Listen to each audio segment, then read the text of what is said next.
Well, we're at the part of this project that I find the most relaxing and the most fun, getting ready to do the finish. All of that nasty woodwork is done, all of the rough sanding is done, and from this point on it should be a lot more relaxing than when we have saws and chisels and hammers and bricks flying around the shop. And I think we pretty much got the look we were looking for, kind of a classic look with a lot of edges and points, a lot of angles. Of course, we still haven't figured out. We have the paint colors, but we don't have a real commitment in mind as to what we want to do paint-wise. But I know one thing for sure, we're about halfway to having this ready to fly. I usually mark the time when the woodwork is finished and the finishing starts as about the midway of the model. Well, let me do a little dissertation here. Just a few thoughts. Now this, of course, is from John Cafaro. He's given me some ideas for future scoops, and based on the Corvette. You know, because he's the head designer, the head stylist of the Corvette, or was, or is, who the hell knows, and who cares anyway. He's a cool guy. This I thought was something pretty cool. And of course, just to rub it in, on the way to the flying field all summer, I get to look at the Chevy dealer that always has a couple of vets on the lot. Anyway, there's always something I look for whenever I'm just looking at cars, Ferraris, Lamborghinis, doesn't matter. I always try to figure out something that would look good on one of our models. And I always have the models right on my desk, of course, that try to keep me inspired, keep my blood boiling, keep me thinking about the things I want to do. And with the help of Les Demet and John Cafaro, I've been able to have some of these dreams actually come true. Now, as part of our project, Rich sent two separate headers. One is a higher rise and a lower rise, because the two engines we're anticipating using have a different exhaust height, and we don't know which combination we're going to use. You are able to bend these up to a certain point, but I'd rather have them that I didn't have to bend them. That's why I asked Rich to send me both of them. And he also sent some DVD of his shop and his latest projects and things that we'll get into a little bit later. Now, as the flap fillets, I got to get the final weights, but I don't want to get the final weights until I do a little more sanding on these parts, because I want accurate. I want to within 1/10 of a gram. And so the next part on our last thing, and I had these out of order, I actually should have had the final weights here. I'm going to redo this list at the end of this day. But I know the two things that I'd like to work on in the very near future. I want to put this little dissertation of things that I've learned over the years that can be a big help, because this is the time when all of that stuff kicks in.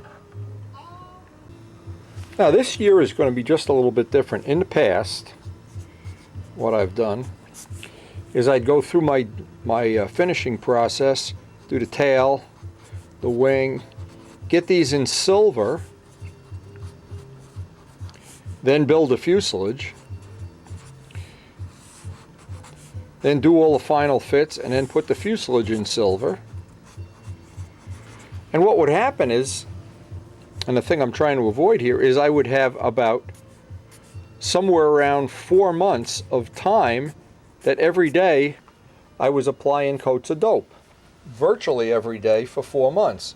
Now, because Karen, of course, has had several issues with breathing, and she's under a doctor's care, of course, and we try to make it as easy as possible for her. What I decided to do is this year, and it's the first time in a long time, that I was going to try to do a one-piece. Now, the easier way to do this would be if I just waited 3 months until the spring came, but then it throws my whole cycle out. But by doing one piece, what I'm going to have is the fuselage, flaps. We've got all of the rough sanding done. We just need to do really two things. The first thing is to final sand everything out with 320 and get 4 or 5 coats of clear dope on things where the wood puffs up, shrinks, and then we can get everything block sanded as flat as we can before we actually put on the dope and the tissue that'll become the substrate. So by doing it in one piece, what I'm hoping is I'm going to eliminate maybe a third to a half of the days, the physical days that there'll be to smell a dope in the house. And Karen, of course, probably would vote in favor of that. So that's our goal, and that's the reason we have the whole plane in raw wood at this time. Oh, I just wanted to explain this. Because a lot of people, these are the, I call them the 101s for finishing. Simple little things. A lot of people, well, don't really understand and why they get frustrated or they have a problem with finishing. When you take a piece of wood, it doesn't matter what wood it is. Balsa wood, it can be hardwood, it can be any wood, period. Wood absorbs moisture. Think of wood as a sponge. It absorbs moisture, it loses moisture. As it does that, think of the door in your house that on a rainy day you can't shut the door. It expands when it gets moist, it shrinks when it gets dry. Now, when you take a piece of wood and you put your first coat of dope on there, what happens? It could be sanded as smooth as with 600 paper. It's going to ultimately shrink and condense at a variable rate. That variable rate, and what I usually like to do is do maybe 2 or 3 coats of dope that are 60% thinner or more. This is all Brodak products. 40% dope. Never less thinner. When you do 50-50, you're right on the razor edge of maybe you're going to get a bond and maybe you're not. But these first coats of dope have to go down into the wood. They serve 2 purposes. They act like little staples. They act to laminate the substrate to the wood. It's important to understand this. Now, when I painted motorcycles as a part-time job and when I had my own business painting motorcycles, it was a different set of rules because you didn't care what it weighed. You didn't care basically, the bond was no big deal. You just took 80 grit paper and scuffed everything up and put on 5 coats of primer. Well, we can't do that.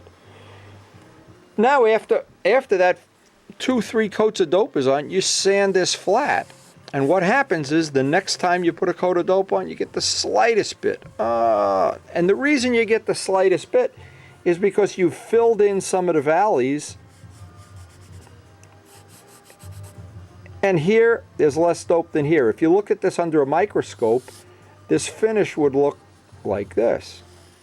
And where there's a lot of material, it doesn't dry out as fast as where it dries out. But if you let it dry out long enough, it'll get almost flat again. So then, when we're done, and we put that last, I would say realistically, it's about 5 brushed coats. A brushed coat is equal to about 3 spray coats. So we've got 5 coats of dope. They're sanded once, or if there's rough issues or around cowling, shapes that are getting out of shape, you can always put more. You can always sand it all off and put it all back on if you have a piece of wood that's really out of control. But at some point in time, we're going to be happy with the flatness of the wood, and it's going to have enough dope on it that it'll have a very small shine, not a shine like a mirror, but a little bit of a gloss to it. And at that point, we're ready to tissue. Now, once we put the tissue on here, this is where it gets to be fun, because the tissue then needs to be attached to the substrate. So we've got to put the tissue on relatively wet, again 60-40, but when we put the tissue on, we need to get a bond that goes right down into the wood. So that first coat of dope that goes on, I even press it down with my bare hand. And then we'll build up our substrate here, 4, 5, 6 coats of dope. We may even put a little talc filler in there, but I've been shying away from putting any talc on the plane. But at some point in time, we're going to have a substrate.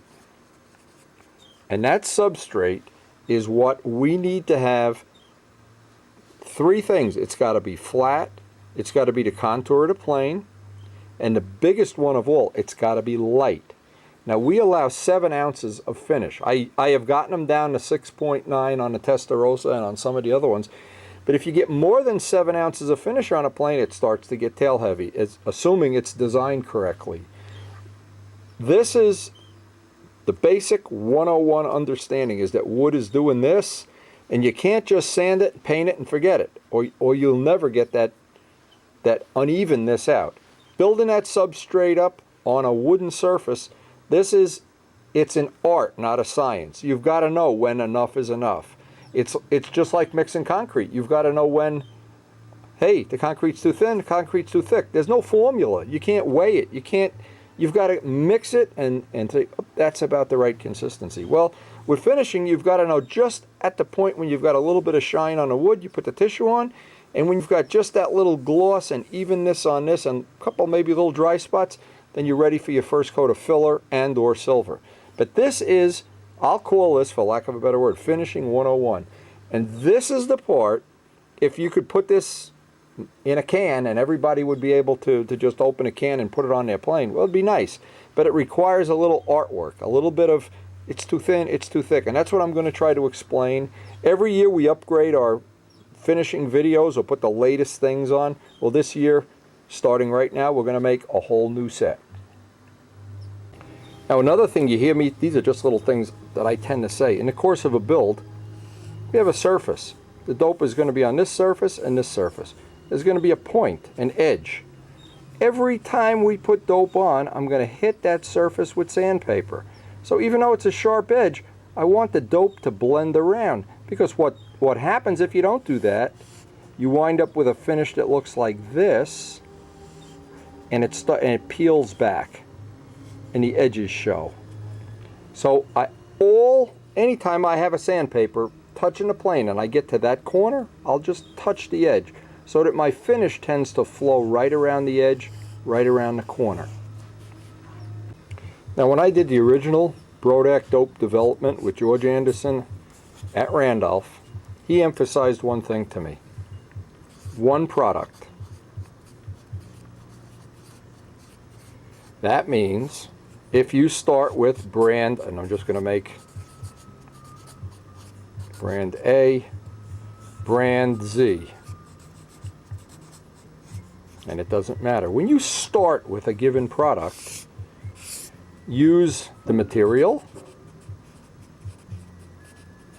and use the thinner. And it may seem like oversimplification, but a lot of times when you keep track of, and I used to do this in the very beginning, somebody'd call up and they'd say, I have a problem, oh, my dope finish is doing this or that, or peeling or bubbling or this. Every single time, no exceptions, they had gone to Home Depot or to a body shop or somewhere and bought, we won't call it cheap thinner, we'll call it inexpensive thinner. The amount of material we need, the thinner, the clear, the colors, on a total plane is not as expensive as one motorcycle racing tire or one game of golf on Dave Midgley's country club. So if you start right here with all one product, there's a real good shot you're going to make it as bulletproof and idiot-proof as possible. But even though you've done that, doesn't mean you can't screw it up. I've been able to screw it up. Other people have been able to screw it up. But when you go this way, you're walking in a minefield. And every time I've ever seen people mix brands of material and mix brands of thinner, and when we make our own color, we get the pigment from Brookins and we mix it with Brodak Clear. We could get the paint already mixed, but it would be a different brand. Now, and when you do a dope finish, the big advantage of a dope finish, it's a lot of labor to do it, but it's kind of simple labor. And it's, in the final analysis, it's relatively inexpensive relative to any other thing I've ever done. I mean, I'm anticipating buying a new motorcycle, and when I go look at the parts for a new Ducati, the parts list, I downloaded and printed out their parts list. I mean, you better have a substantial amount of money. For what we're doing, you can take this out of your back pocket most of the time. So the advantage of, if you start with the one product, and I would highly recommend Brodak Dope, of course, and you go through and don't skimp on a thinner and don't skimp on the time you're going to send, you're going to have a finish that's not too heavy. You're not going to have a plane that's tail heavy. It'll be relatively easy to buff out. And if you follow this step by step from this set of videos or any of the finishing videos, it means you'll be able to do inking and shading and clear and all of that, that when you look at any front row plane or top level plane, yeah, you can use automotive finish and you can use epoxy and you can use Imron, and I've used all of them. But the best of all worlds, where it's the lightest and the safest. I didn't even touch on the fact that this material, unlike anything you have to mix a catalyst with, you better not be spraying it in your house. And that's not funny. We're not even going there. If we decide a lot of times on the nose of the plane, up around the fuel vents, to put some of this two-part automotive stuff, yeah, I'll do that outside. But I'd never have that stuff. This, when I have it in the house, I'm trying to do this because Karen has serious health things regarding asthma and stuff that I don't like to make it difficult for her. And in our house, it's old, it gets cold, we have the heat on, the heat circulates the smell all through the house. And that's why I'm trying to upgrade this really based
that's our phone conversation this morning.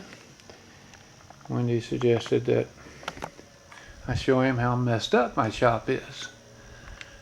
Well, going through Christmas, I've started to sell stuff on eBay again, and I've decided to rebuild the shop. My loft isn't enough, and I've decided to take the upstairs in the house, so I need to put airplanes out there. It's a little too humid out here and things get wet.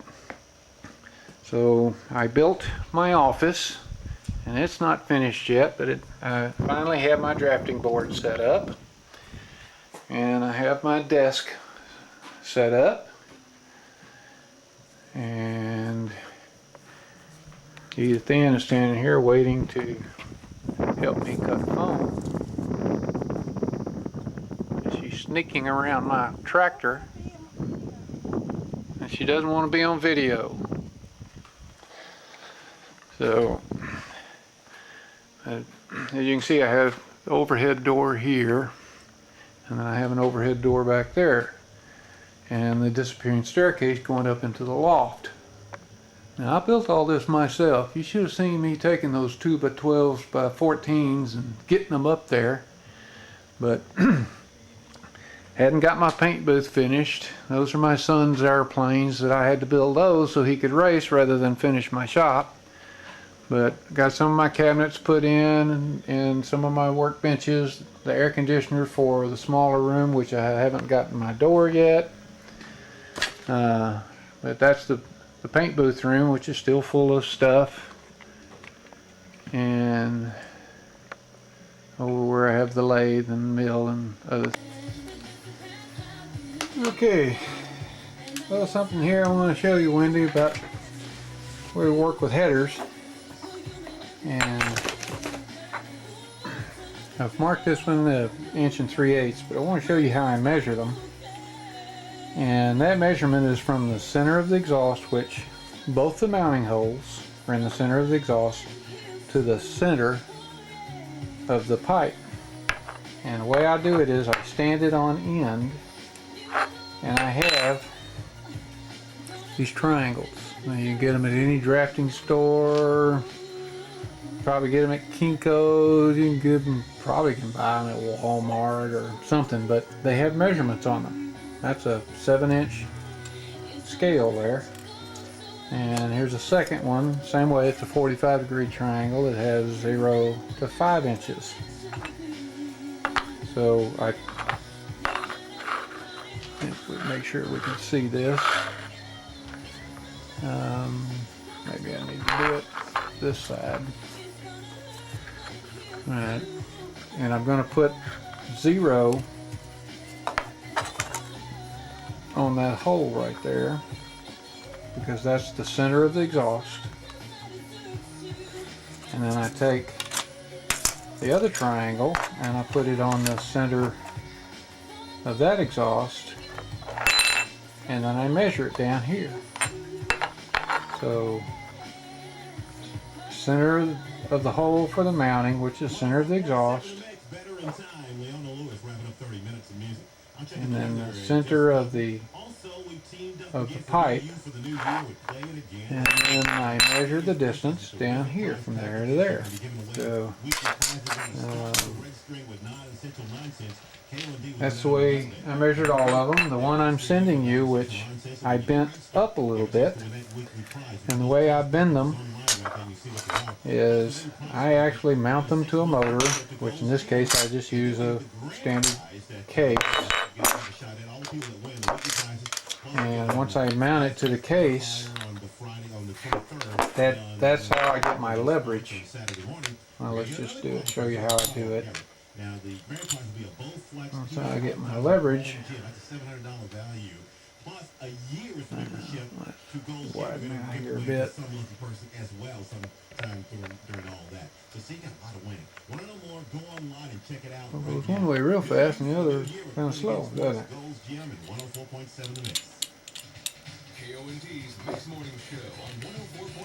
I go ahead and mount it to the engine, and I take a, in this case I took a 3/4 dowel and I turned it down until it fits in here. And I have it kind of a close fit. And I round off this edge so that when I bend it I don't have a hard edge there. This is called bull nose. And I push it all the way up in there, and that kind of lets you make small moves easily with a little bit of leverage. Now, I like to put it on a piece of rubber, like a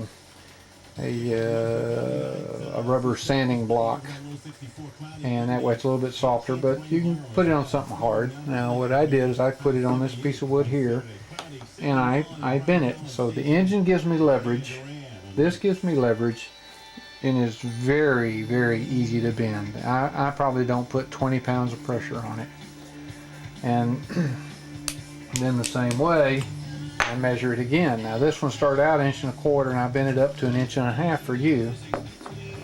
And then I have a 2-inch one that's already at 2 inches, so I'll send you 1.5 inches and a 2-inch, and we're guessing you need 1.75 inches, but you put these two on, and if it turns out to be right in the middle, then we know you need 1.75 inches. Which is an odd size. We don't make 1.75 inches. We go 1.25 inches, 1.5 inches, and then jump to 2. But we will make you some, whatever you need, for your new project and your 4 or 5 guys that want to make it. So that's how I bend them. And this is, I mean, even when we make them, we try to get 1.25 inches, 1.25 inches, but it may be 5/16, and it may be really 1/8. This is the way you fine tune it. Just get you a dowel. Now you've got a lathe, but if somebody really didn't have a lathe, chuck this up in a drill, and with some sandpaper, just sand it down. It doesn't need much. This is a 3/4 dowel. Let's see how far I can turn it down. Not much, just the thickness of the tubing. So started life as 3/4, and it ended up at 680 thousandths. So all I took off was a 1/16, a little more than a 1/16. So it could be sanded or filed, whatever. Stick this up in a drill, turn the drill up on high, and with 80 grit paper, just sand it down till it'll go in here. But you want to keep it it can be a little loose, but you don't want it real loose because it'll make a crease where you're trying to get it to bend. This just gives you some leverage to bend this. This is very soft tubing.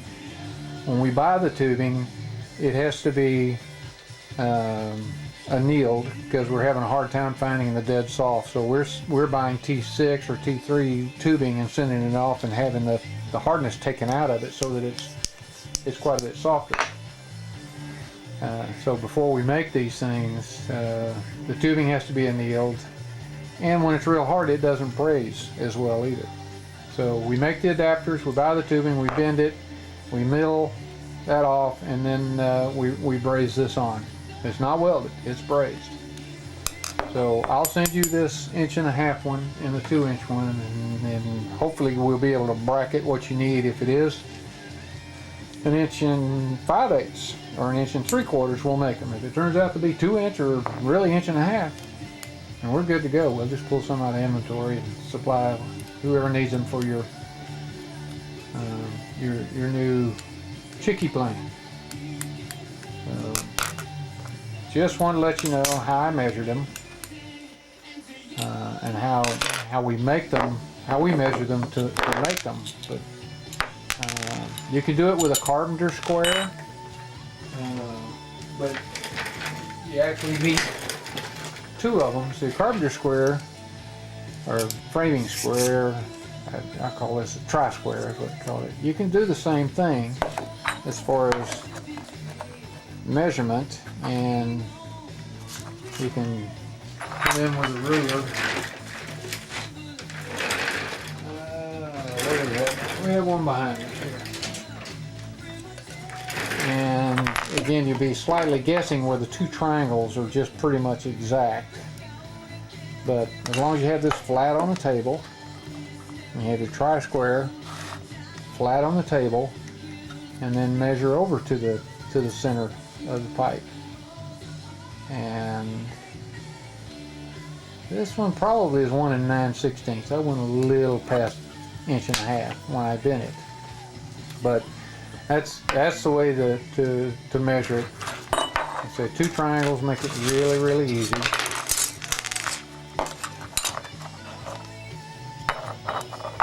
For me, being right-handed, I have to do it a little backwards for the camera.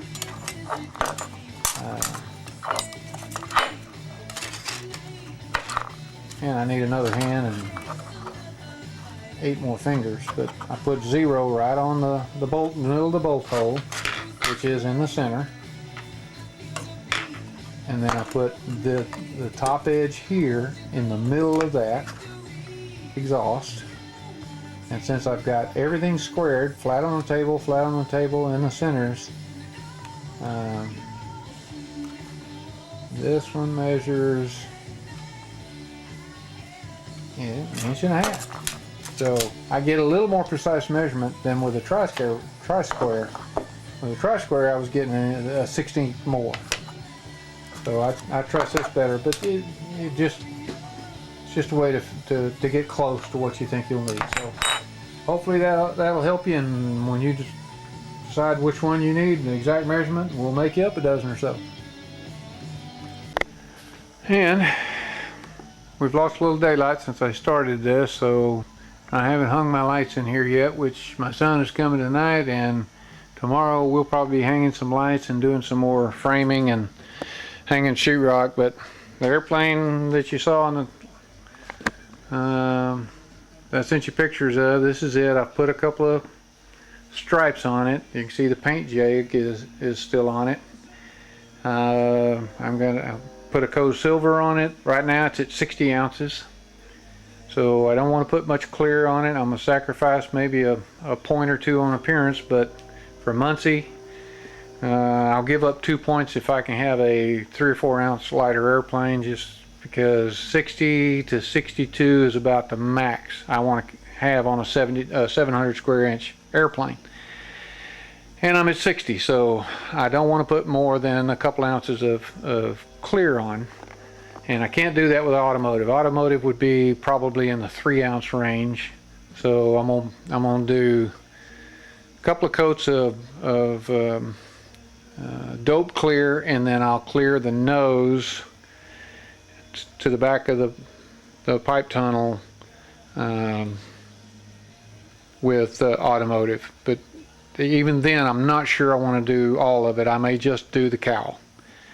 And then I'm going to do the ink lines, and I'm doing a little bit of weathering between the coats of clear, and this airplane will be minimal. Won't be a front row airplane, but it's clean. The lines are clean. It doesn't have a lot of mistakes in it, so I may only lose 1 or 2 points. I use your painting cockpit technique with a silver and candy apple blue, and that's something that's easy to do that kind of helps the airplane. Of course, I also have decals. I'll put my decals on it, which don't weigh anything, and I'll put some lettering and stuff with decals, which will dress the airplane up. But as you can see, it's a very simple paint scheme, and it's about as light as I can make one and still have paint on it. So I haven't been able to do the clear because our humidity is higher than our temperature. So right now we got 65 degrees of temperature and we got 75% humidity. So I'm waiting for a day that maybe I can get down into 30 to 40% humidity, which is doable. I just have to wait for it. But I'm passing up good flying weather if I had automotive, this would be done in 6 hours, which is an hour worth of painting and prep, and then 5 hours of waiting for it to dry, and then I'm in the flying circle. But it would be heavier, and I don't want to carry that extra weight, and that's only for Muncie. Doesn't matter anywhere else. But air density on my meter is 80 in Muncie, Everywhere else it's 90 and above.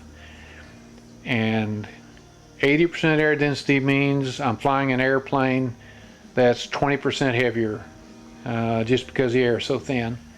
And that makes me fly faster and makes the maneuver open up, or makes the maneuver look rushed, and I don't think it judges as well. So the idea is to get the airplane slowed down and still have enough lift and line tension without having to fly faster. So that's the game plan. And what I have here is a Ringmaster 576 designed by Pat Johnson and D. Rice. It's kind of a Ringmaster looking airplane, but quite a bit larger, different airfoil, different moments. So it's Brotherhood of the Ring is willing to just have the Ringmaster look. But as you know, in the past I've intended to build a Focke-Wulf 190, and I even went so far as to start the fuselage, which is up there in front of the Mustang, and the wing is framed but not sheeted. So you can see the fuselage up there, which is the first design on the Focke-Wulf, and I gave up on it because I really didn't like the lines. They were a little bit off. So I took some 3 views and down to Kinko's and blew them up 800%. It was a little normal sheet, 8.5 by 11 piece of paper, and blew it up 800%. Played with it a little bit. I think I went 900 and I went 850, and I may have even went 700, but I settled in on this size, which is about 46-inch length from nose to tail. And I'll massage the nose just a little bit, I'll lengthen it some, but my new philosophy of longer tails being a little bit more stable, I'm going to stick with a longer tail. And the Focke-Wulf has a little bit of counterbalance on the elevators, and I may massage that a little to get a little bit more. But for now, that's my semi-scale project I'll be coming up on. But I'm probably a year or 2 away from that. Now what I did want to show you is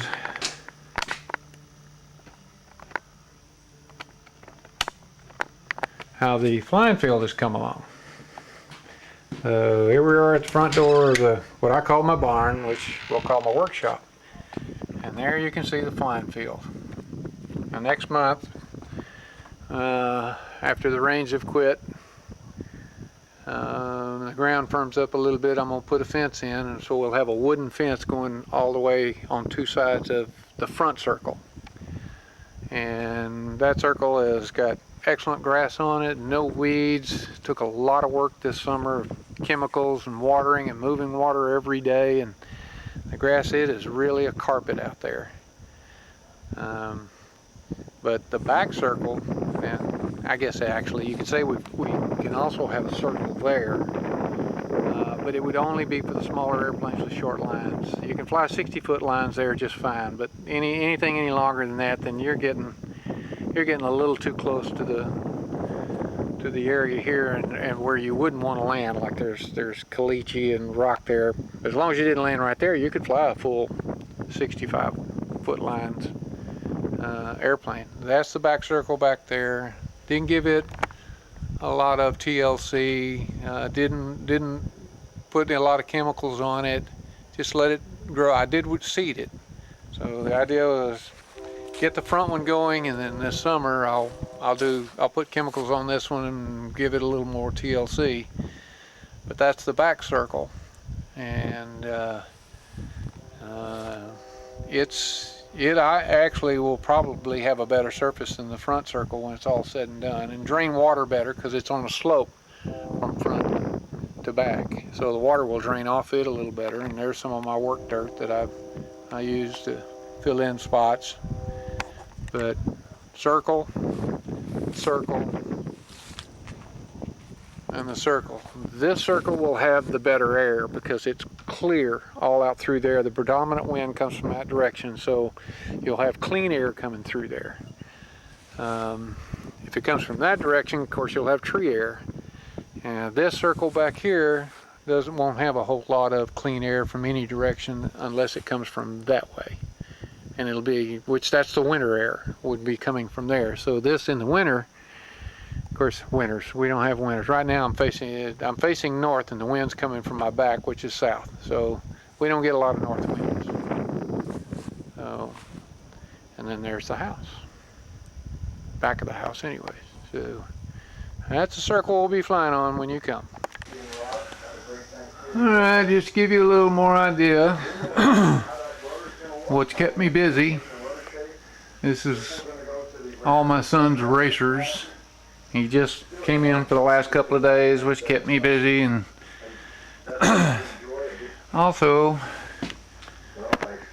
this is my paint booth, which you can see hasn't become a paint booth yet, but it does have a bunch of big airplanes which have got to go. I need to catch the next big bird fly-in and go sell them, take the best offer I can get. Fill the feeder, Wendy. And we have a new addition Turkeys on TV and fill the feeder. Actually, we got a little. to the barn. Had to turn windy videos off so you can hear me. This is Barn Cat. Granddaughter named her Fiona, and I just call her Miss Attitude because she does have an attitude, and obviously she likes the camera. She's more than happy to say hello. So yeah, check it out. She keeps all the rats out of the barn, keeps me company out here, and we have spent the last 6 to 8 months curing her schizophrenia. She was caged up for a couple of years, never been outside, and now we are a free at last barn cat. And she's decided she's gonna go eat. So, new airplane, new plans. I even got another new one, Wendy. Last night I was looking through some stuff and I saw the Japanese George, which has room for a pipe underneath the wing, and I may start looking at it too. So, I also have my Raby Mustang, which is just the third one. I gave the last one to Bill Rutherford and he wasted it. Never flew it, ruined it. Painted it, didn't like the paint on it. Put aircraft air paint stripper on it, and the entire airplane turned into a waffle board. So it was a waste of a full summer of my building time, and I think Bill just ended up throwing it away after talking me into giving it to him. Shop is in disarray. I'm now again working on my son's racers. Trying to get in front of that. Shop is a total mess, but this is the general work area. More of some of his wings and some of my wings. And of course, gotta have windy videos going. So, I'll send you another tape when got a little more time when the shop's gotten cleaned up. But for now, this is all you get. Yeah, you can even, I don't know if you want to talk about the Chinese case or anything like that, but.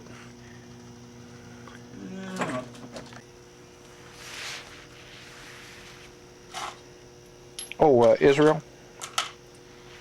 See, this is a 67. Now the 76 is the same, the new ones. I don't know where they are. Do you know that he blew up a piston in line? Well, you know, no matter how stupid they are, you know, where there's smoke, there's fire, and it just bothers me.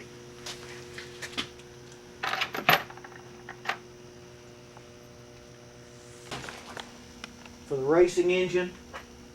And these aren't all inventoried because there's some of them that aren't, I didn't get made right. I'm going to have to make over.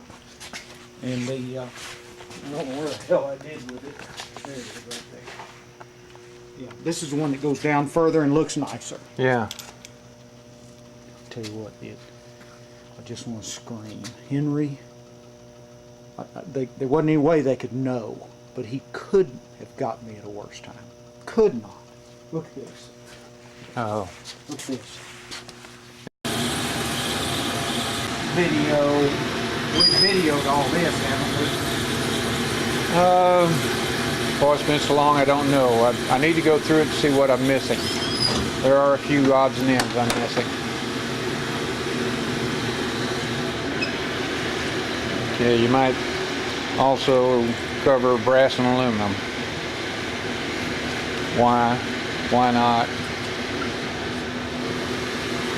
Pros and cons. Well, even though I've upped my surcharge for ABC to $25. But You want to cover that?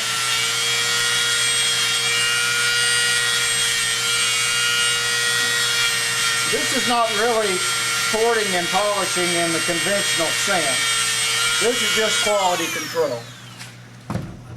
After it's chromed and honed and ready to fit, you have microscopic, and chrome is called trees. And they're just tiny little things that grow like crystals in the corners of the liner. So by taking a small abrasive wheel and just rubbing it over the inside of the ports, you just get a much better part, more, less susceptible to the tiny, small scratches in the pistons and such. So we just do that. It only takes a second, and it helps. The liner all polished, we're ready to install the piston on the wrist pin. You all know that's nothing magic, but all of my pistons, rods, and wrist pins are all honed, lapped to as close to a good a fit as possible. So when we install them, we make sure that the fits are correct and tight. Anything that's not quite up to snuff, we throw away and start all over again. Perfect fit. Wrist pin keeper we install with hemostats. The curved kind, small curved kind, are the best to use.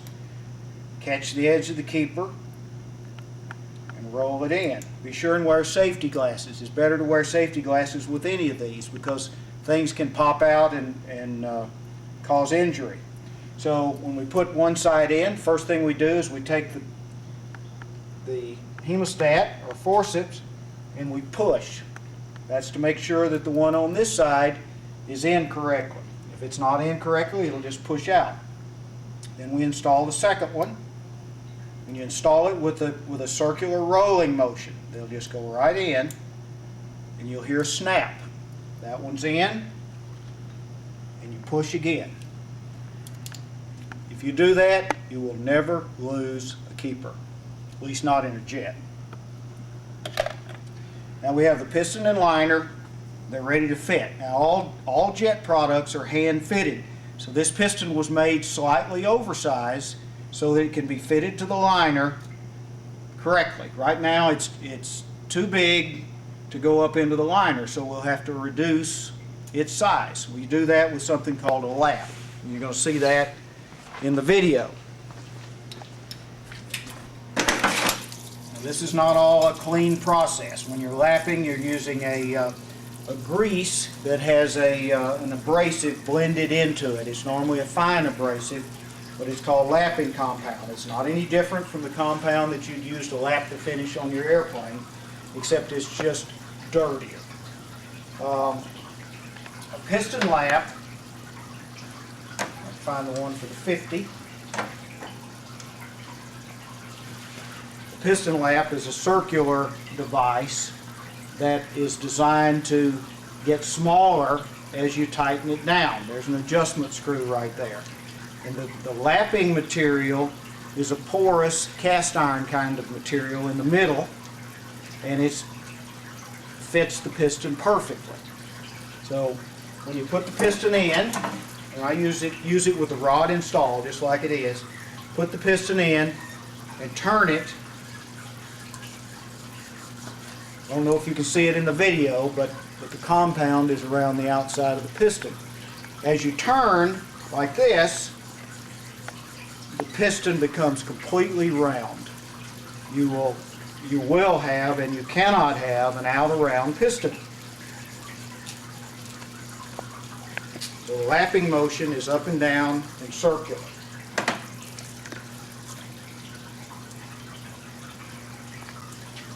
Okay. All the pistons and liners are made within a few 10,000, so it only takes a tiny bit to make the piston round and to fit properly. Now, jet engines are always set up tight, and this piston still has a considerable amount of compression or interference fit in the ABC liner. Now, if you have an AAC liner, well, that's an aluminum liner. The process is still exactly the same, except generally the pistons have to be fit slightly tighter than they do with an ABC. Now, that's because the coefficient of thermal expansion when they get hot are different between brass and aluminum.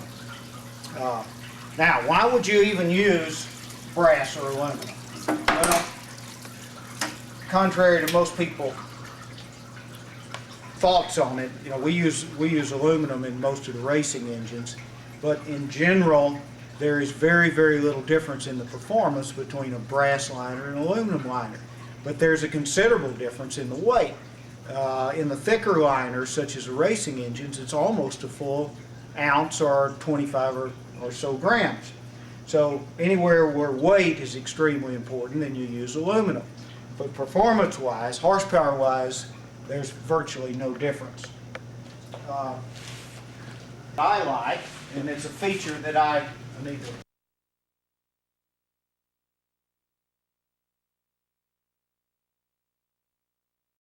There's a feature that is almost contrary to what you would think. The aluminum is tougher. The aluminum takes the heat better.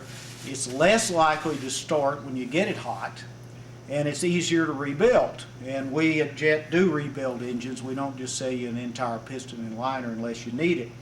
So when you have an AAC liner, an aluminum liner, normally just a touch on the hone and it's like new again, and a piston is fitted to it, sort of like putting rings in an old engine. It's refitted, costs you about half the price of a new one, and it's the best thing to do. With ABC, you often get some distortion or some curvature or bell mouth at the top, and it's not as easy to rebuild them, and often they have to be thrown away. But we always inspect them when we do maintenance to see whether they can be rebuilt or not. Well, we've had the crankcase in the oven long enough now, so we'll move over here. I'll show you how we put the bearings in. Got any questions that come to mind, Richard? Not at the moment, but about how long did it take for the case to heat up? Oh yeah, that's a good question. If the oven's already hot, it takes about 10 minutes. In my particular case, it's never hot. I don't ever remember. So it takes about 12 to 15 minutes. You can't do it in 2 or 3. It just won't get fully hot. So 10 minutes is a good number in a hot oven. Now remember now, 160 degrees C or a little over 300 degrees. Now, the Jett bearing installation tool is a telescope. Now this is not exactly like what you buy. I made this one out of steel rather than aluminum because I use it 100 times more often than you do, and the steel lasts a little bit longer. But it's a telescope, and you're looking at essentially a simulated crankshaft. The only difference between this and the crankshaft is that this space between here and here is slightly shorter. That means that when you put the bearings on and drive them home, they're driven all the way solidly into the crankcase. You cannot get that when you install a standard set of bearings with a crankshaft.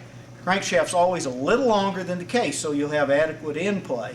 but it makes it a not very good installation tool for your bearings. Once you get them in there, you've got to pound on them or press on them or something to get them to go all the way into the crankcase.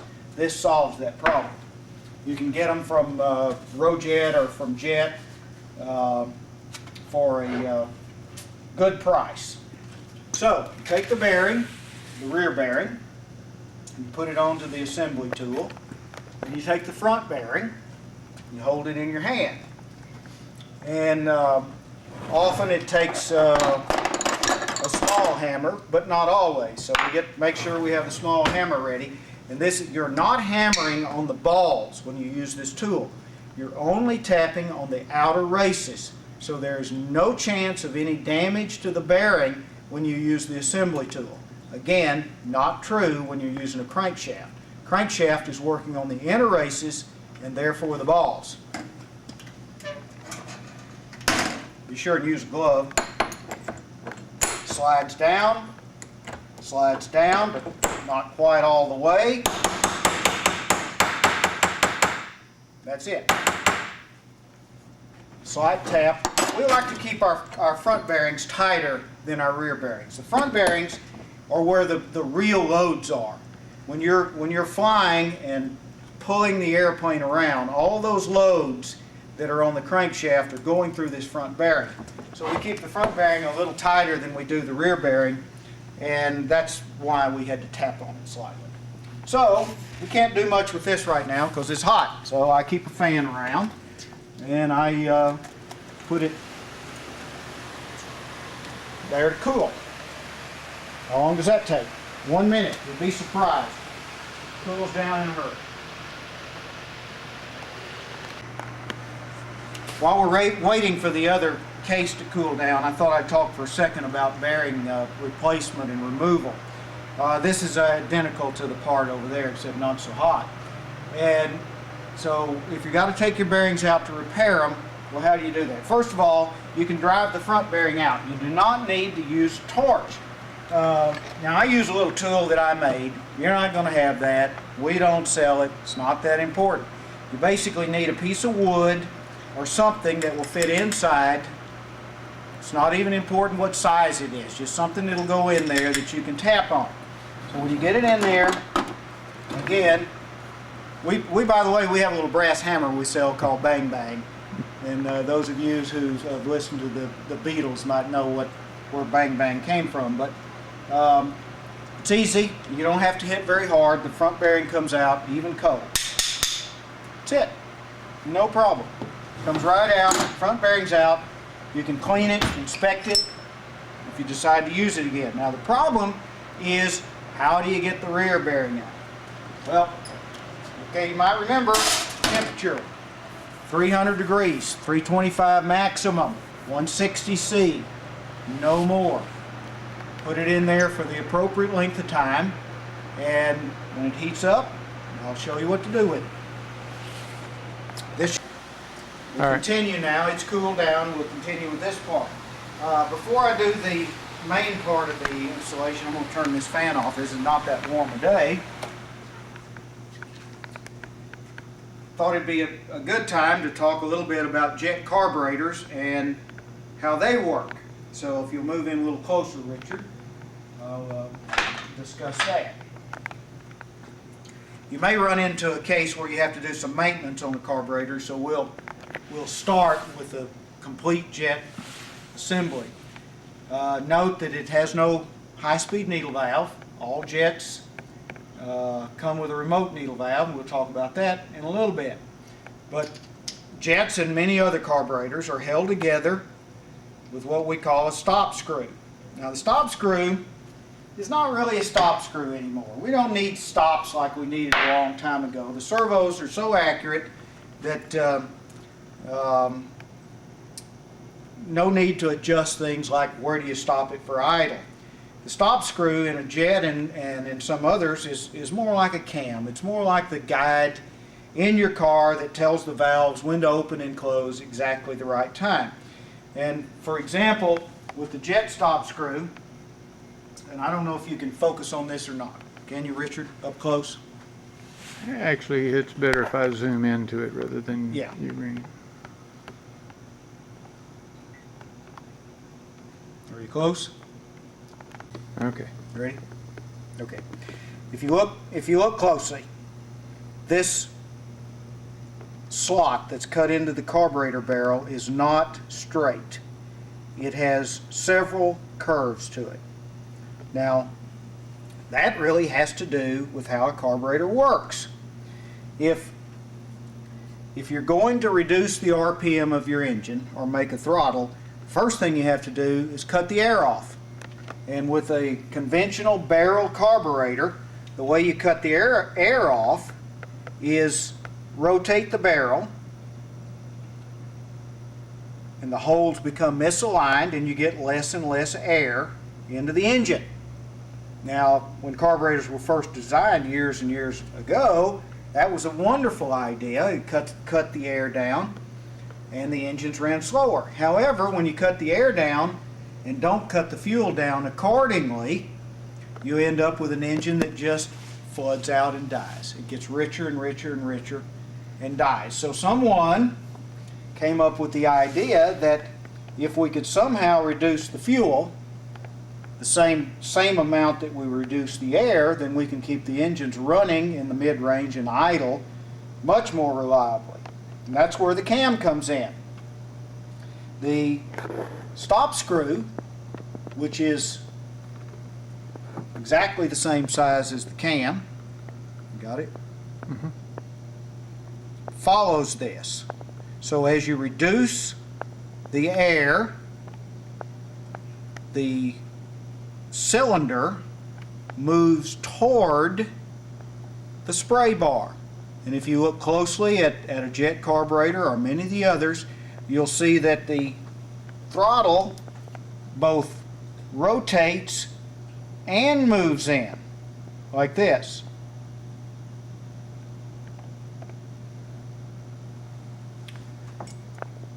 So the idle needle valve, which in a Jett is not really an idle needle valve, is installed here. And there's an O-ring in there that provides both a seal and a friction device for keeping it from rotating.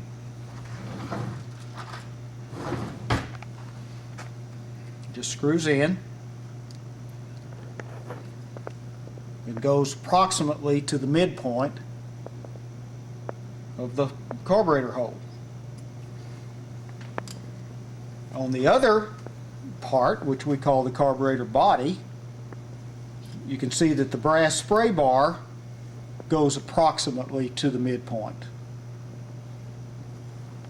Now this means that the idle needle valve and the spray bar at full throttle are together right there.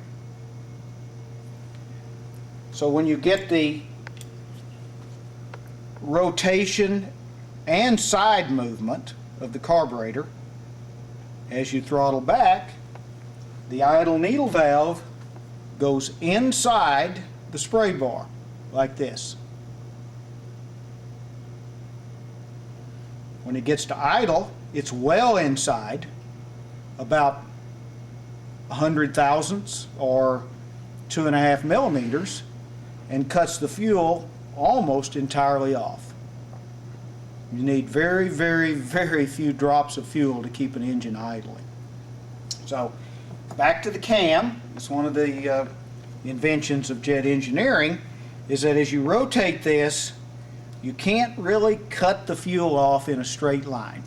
There are places in the system where the carburetor is either too rich or too lean. So we adjusted this like this to keep the carburetor mixture set perfectly at all settings. And we think we have one of the best carburetors, if not the best carburetor in the world. And when you hear it run on the high performance engine, you'll agree. Any questions there, Richard? Now, I want to thank Richard Oliver and Dub for sharing that. We have some more footage about engine assembly, engine maintenance, how the Rowjet engines were actually designed and developed. A lot of people don't know how brilliant of a man Dub Jett is, how many patents he has, how many inventions. They're substantial. And we enjoy using his products, many years now. I'm not sure, maybe 10, maybe a little more. But anyway, we're going to get back to the shop. Get back to our sand out. We got sanding to do. Oh my goodness, there's something in the oven. Uh-oh. Karen's burning something. She's making cakes and she's burning something. I left the cupcake. Do you think the birds care about Wendy's cakes? Hey, we really like that Richard Oliver sends us some little footage of his. We have some other stuff too. We got some more stuff from Dub Jett, from Richard Oliver, and we got some footage from Ramo for future tapes. The thing from Ramo is priceless. Absolutely. Well, I got some footage from Ramo. You cannot believe it. And there's only one better way to start your day, with a cup of Gervalia coffee and 2 cakes in the oven. Well, only one is for you. Only one is for you. Only one's for me. Yeah, the other one is for Mary Ann's parents. I think I mentioned in the beginning of the DVD we've contracted with some pavers, guys that are going to redo our driveway. It's only about 100 years old, and we're going over this afternoon to see our friends Pete and Mary Ann that we shared Christmas with, Christmas Eve. And the same contractor has already done their paving job and patio deck. So Karen's going to bake their dad, who's, how old is their dad? 87? Or 87 or 88. 87 or 88, and he's diabetic. not in good health, so she's making him a special cake. And then we're going to check out their pavers. Oh, if you only knew how this smells. Ooh, it's nice and warm, too. I think the birds are checking it out, too. They're looking in here. Now, this really is a morning. Karen and I had a really long talk about this, and I thought I'd share a minute or two with you. Our friends from Sweden, the Ramo Bark and his whole family, every year they send us a little Christmas, a little tour of their town or their something interesting from Sweden, and their Christmas tree and their Christmas opening presents and stuff. And of course they get to see us at Christmas time too on DVD.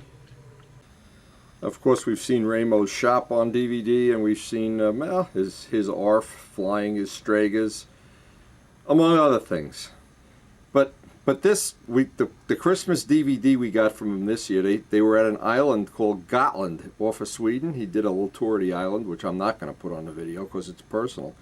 But there's one little part of it I have to edit out and get maybe on this video or the next one. It is so priceless. It's unbelievable. And I won't even tell him which little clip I'm going to take out of there. But hey, that is coming. That is coming. Now, an awful lot of people contribute things to our DVDs that we share, Dub Jett, Richard Oliver, and by the way, there's more of that Dub Jett putting a motor together. I want to kind of spread it out over a few DVDs, but it's good. I learn something every time I talk to Dub Jett. Every time. He is a brilliant guy, and there's no doubt about it. But one of the things that's special to Karen and I is we just have a bunch of friends that we enjoy hanging out with, we enjoy sharing things with, we enjoy interacting with. And I count that as the biggest blessing I have in my life. And it's been really great. I mean, there's no sense making a list. If you're a video subscriber, you know who these people are that are sending me things all the time. I send them things. We just enjoy sharing the passion that we have for modeling. But now it's time to get back, and I'm going to get back. The problem today is I only have a couple of hours.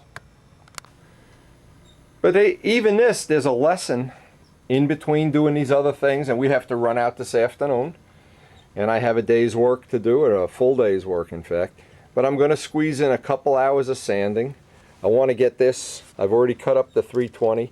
I want to get this whole wing, all the little hatches, all the little things that go along with it. I want to get this all final sanded with 320. And there is just, I may not even get the whole thing done in one session, because usually I'll spend a lot of time on the fuselage. And as an example, all of the edges, everything that has an edge, everything I want to get exactly. So the test is when I run my hand over it, it feels smooth. and wherever there's a joint, I can't feel a joint. That's the test. Most of it I'll do with a block. Again, I did all the little parts yesterday with the flaps and elevators and all. Those are easy because they're all little flat parts. These parts are going to take a lot more time, and it's good, and sometimes this is the best thing you can pick up off the video. A lot of people, just as an example right now, would say, well, you know, I don't want to spend more than an hour doing this, or I don't want to spend 2 hours, or they somehow factor it in as how many hours they'd spend. Well, I go the other way. I say, I don't care how many hours it takes, but when it's done, I'd like it to be done forever. And every time I ever fly that plane, and I do this every time I fly a plane, I pick it up and I feel it, and there's something about it. I feel it. It's smooth, it's shiny, it looks nice. I just feel one of the things, if I could convince people of that, doing good finishing, not really a high skill thing, but it's a lot of labor, but in the end, it's always worth it. I think absolutely it's always worth it. And then there's the time when you go to a big meet, Brodacks, the Nats, or the Team Trails, or whatever, and you want to show off your handiwork, or you want to, well, you want to compete. Well, it's just a lot more fun competing with something, I think, that the aesthetics of it are pleasing and the finish is really nice. I think it's a skill all its own, just to get it that your fellow modelers really appreciate it. And as I've told Rich Walbridge, among other people, if you feel the passion to build one of these models and really put a super finish on it, it's going to take some time, but I'm sure in the end you're going to be thinking, wow, that was worth every minute. And I just think when you think of the friends we have worldwide and the things we enjoy sharing, the contests, the flying, the hanging out, the emails, the videos, and in Ramo's case, that we're going to put that on. I'm still thinking that he is some guy. Ramo and his family have become so close to us. We honestly feel like they are part of our family through modeling. We correspond and talk to each other at least every week. But I've been doing this pretty much my whole adult life and probably most of my childhood. And I really feel like it was time well spent, because I see other people that the focus of their life is something where they don't develop a set of worldwide friends, and I feel sorry for them. So let me get my Gervalia coffee. Let me make sure the birds have a full feeder, and let me get sanding, because we may not even finish it in this session. We got a lot of sanding to do.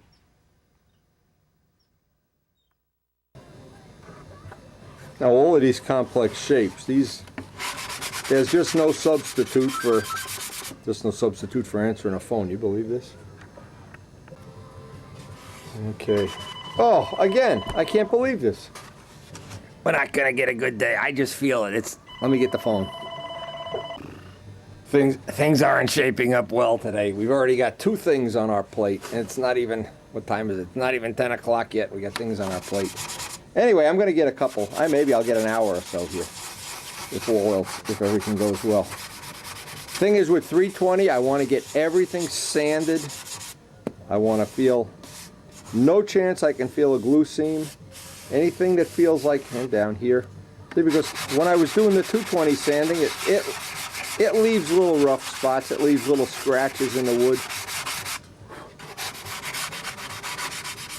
And then what I want to do as the last thing, I want to bolt all the parts together on the fuselage. Well, we don't have a cowling, we just have this piece here. And then go back over the seams twice, a second time. I've already gone over them with the 220, so that when we start the doping, we have the things lining up. We don't have one twisted.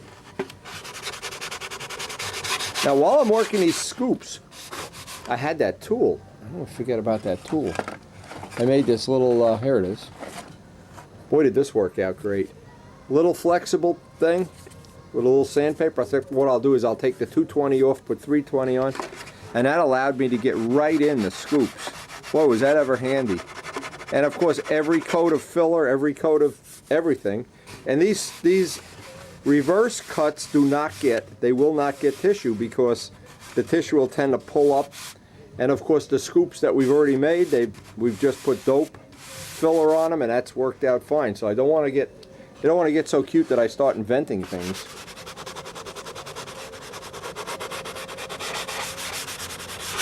The last night we watched Ramo Bark's DVD of his Christmas. I'm sure he's seen ours already. And Christmas in Sweden, alike in America, is a special time. And they have this island, Gotland, where they go, where her parents, they showed us the church where Eva and Ramo had gotten married. Like a church that's 800 years old or something. Very interesting. Not the kind of things you see on a Perillo tour. See, I'm not a Perillo tour guy. Now, see, I try to feel that glue seam. I can just feel just a little bit. But I have to go through every part here. It's just going to take time. And actually, I don't mind doing this. This is not one of the things that, until I feel it's smooth, and mainly it'll be either one of two things, where there's a defect in the wood, or in the case of where there's a glue seam.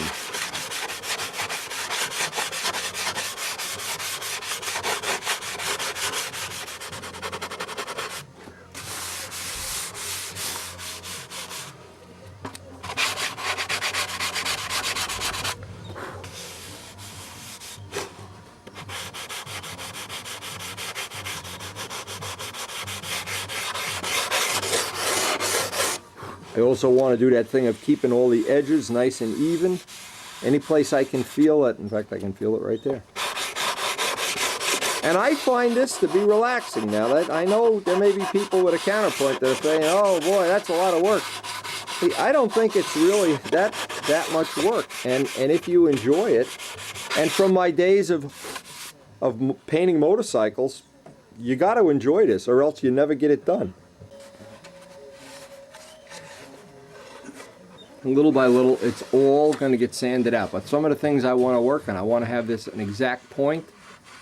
I want to have this valley in between the canopy. I want to have that. I want to have all of the edges radiused, all of the edges radiused around here in the pipe tunnel. And one of the things I'm going to have to do, I have those headers from Richard Oliver. I'm going to have to test fit all the motors. That's a whole separate operation. I can do that anytime. Maybe while the dope on the wing is drying or something, I'll have time to do that. And I want to make sure the pipe tunnel is big enough that I can put several different sizes of pipe in it. But it's just, all it's going to be is just hours of sanding. This is just nothing but hours of sanding. Now on this part, there's a lot of little edges.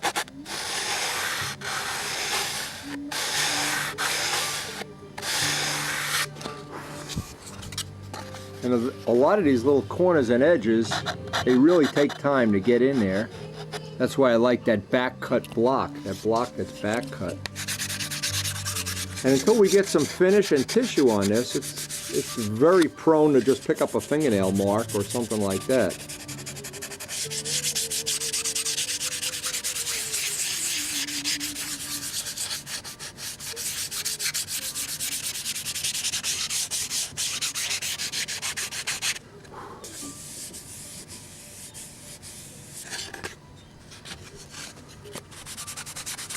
It is just, this is the thing most of all, is to pick up all of these little corners, angles, edges, every little corner and angle and edge. Well, after a couple hours of intense sanding, I think I've got these parts ready for their first coat of dope. Absolutely a long time coming too, and I wanted to get the weight. I'm at, let's see, 250. 250 will allow a couple grams for the hinges because I don't want to bother putting hinges up here. We're about 250 for the fuselage, the tailpiece, and the rudder. So now in my database, these are all the raw wood numbers that I want to have. And of course, if you were doing a one-piece plane, you would only have one or two numbers. But anyway, we've accumulated all the weights along the way. The next set of weights we're going to want is when these parts are in silver, when they have the substrate, and then after they're buffed, and then we add that to the next page of our database, which is an ongoing thing for each plane we build.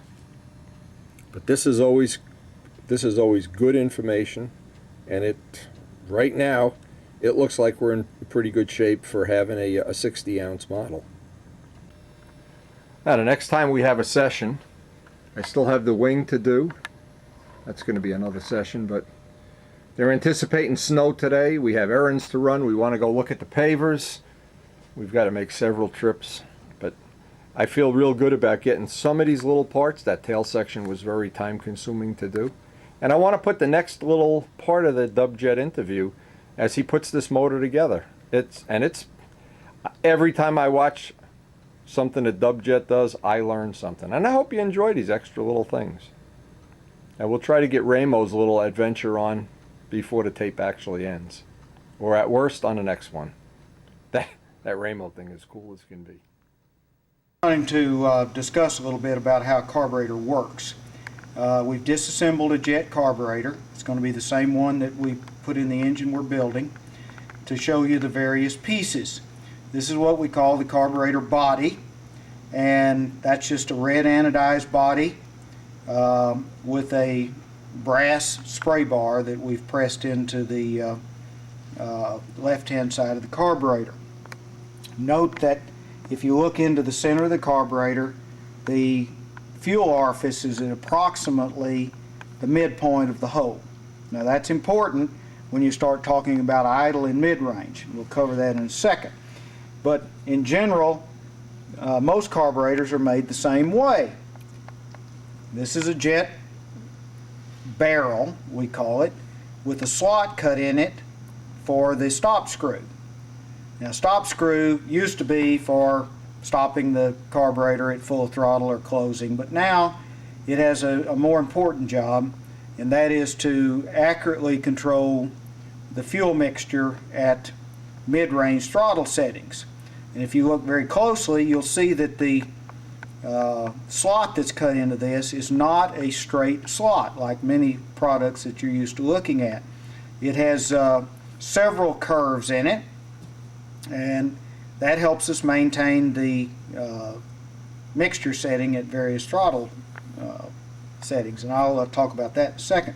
So the way a carburetor works is that if you want to reduce the RPM of the engine, you have to cut the air down. That's how you do it.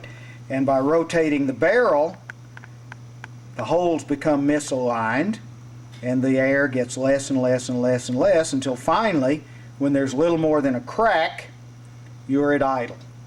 Very, very small opening for idle. The problem comes is that when you reduce the air, you've got to reduce the fuel at the same time. And if you just use a 2-speed needle valve or any of the old methods, you couldn't control the fuel accurately enough. So we came up with a twin needle concept. I don't know who invented it, but he was a smart guy. Put a needle valve on both sides. Now we've taken ours off over here and put it on the back of the engine, but it still works the same way. You have a needle on this side, you have a needle on this side. And for high speed, the fuel control going into here is set with the high speed needle valve. And for at least 50% of the operation of the carburetor, the rest of it is controlled by the idle needle valve. So I don't even call it an idle needle valve. I call it the mid-range adjustment, because it's more important to keep the mid-range perfect than the idle. So if you look very closely, you will see that the idle needle valve comes to about the midpoint of the hole. And we've already showed you that the spray bar, or the orifice for the fuel exit, also comes to the midpoint of the hole. So when they're installed, the two basically come together in the middle. And at full throttle, they are just like this. Plenty of room for the fuel to get through, but the idle needle valve is ready to start cutting the fuel down as soon as you rotate the barrel. Now again, this slot, not only is it in there, but it's also at an angle, so that when you cut the fuel down or cut the air down, oops, got to turn the oven back on so we can take that bearing out in a minute. When you cut the air down, the barrel also moves to the right and left like this as it follows the slot, the stop screw. See how the stop screw fits right in this slot. So as it follows the cam action, it moves in and out like this. The reason that this is not straight is that as you rotate this barrel, you don't get a straight line decrease in air. You get, first it's not very much, not very much, not very much, then it gets to be a lot, and then it gets less again. So the curve in the throttle, it's essentially a throttle curve, has to be nonlinear or not a straight line. So install this. Now we put a spring in there. The spring's not too necessary on a Jet, but it keeps things from rattling around when you're running at full throttle. So we put the Jet stop screw in there. Now from a maintenance standpoint, this is important. Jet stop screws are not like others. They're designed to adjust out all the end play. It's not just a slot, it's a ball in a seat. So by bringing this down to the point that you can feel it touch like this, you have taken all the end play out of this carburetor. None whatsoever. You'll have no problems with vibration or wear when you do that. So it's down, it's touching, but not tight. I mean, if you tighten it, it's going to lock everything up. Just touching. Then you tighten this gently, and then you have a very free moving carburetor. So using these techniques, you can overhaul your carburetors and get everything set correctly. What you can't do is set the idle needle valve. That has to be done with the engine running. We'll cover that a little later. Now, we got the carburetor assembled, and we've got a part over here that needs a bearing removed. So, if you don't have the Jet bearing removal tool, which is a very nice tool to have, you really only have about one technique for getting the bearing out, and that is a sharp wrap on the table. Not a metal table, something a little softer. A block of wood works very well. We use the plastic table because it also works well. Now the back of the case has this on it. You do not want to hit that. You have to hit this part. I've got the wrong glove on because I'm left-handed, so I'm going to have to switch. Temperature should be about 325, and it's been in there long enough.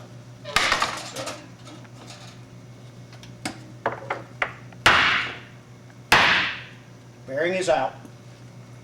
You saw that I hit hard. You can't waste any time.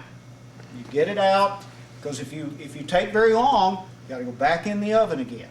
Okay, so you saw me do that pretty well with a bearing removal tool. Unfortunately, if you look closely, you can see this bearing's also slightly cocked. Now, sometimes they get so badly cocked that you can't get them out at all, and you have to just put them back in and start over. If that happens, just take your crankshaft or your bearing assembly tool, straighten it out, and put it back in. In this particular case, it didn't cock so badly, and it came out. Or it will come out. If I don't get it all cocked in here. It's so hot I can't reach in there and get it. There it is, right there. So, why would you use a bearing removal tool? Well, for the times that you can't get them out, and there are times, the bearing removal tool is a tool, can you focus on that? Mm-hmm. That is exactly 1/1000th bigger than a crankshaft. And it goes in the front like this. And when it goes to the back of the engine, it takes the bearing like this and pulls it straight out the back. No cocking, nothing. It just falls out the back, and there's your bearing. Works beautifully. And we don't hit our engines on the table like that. We use this tool.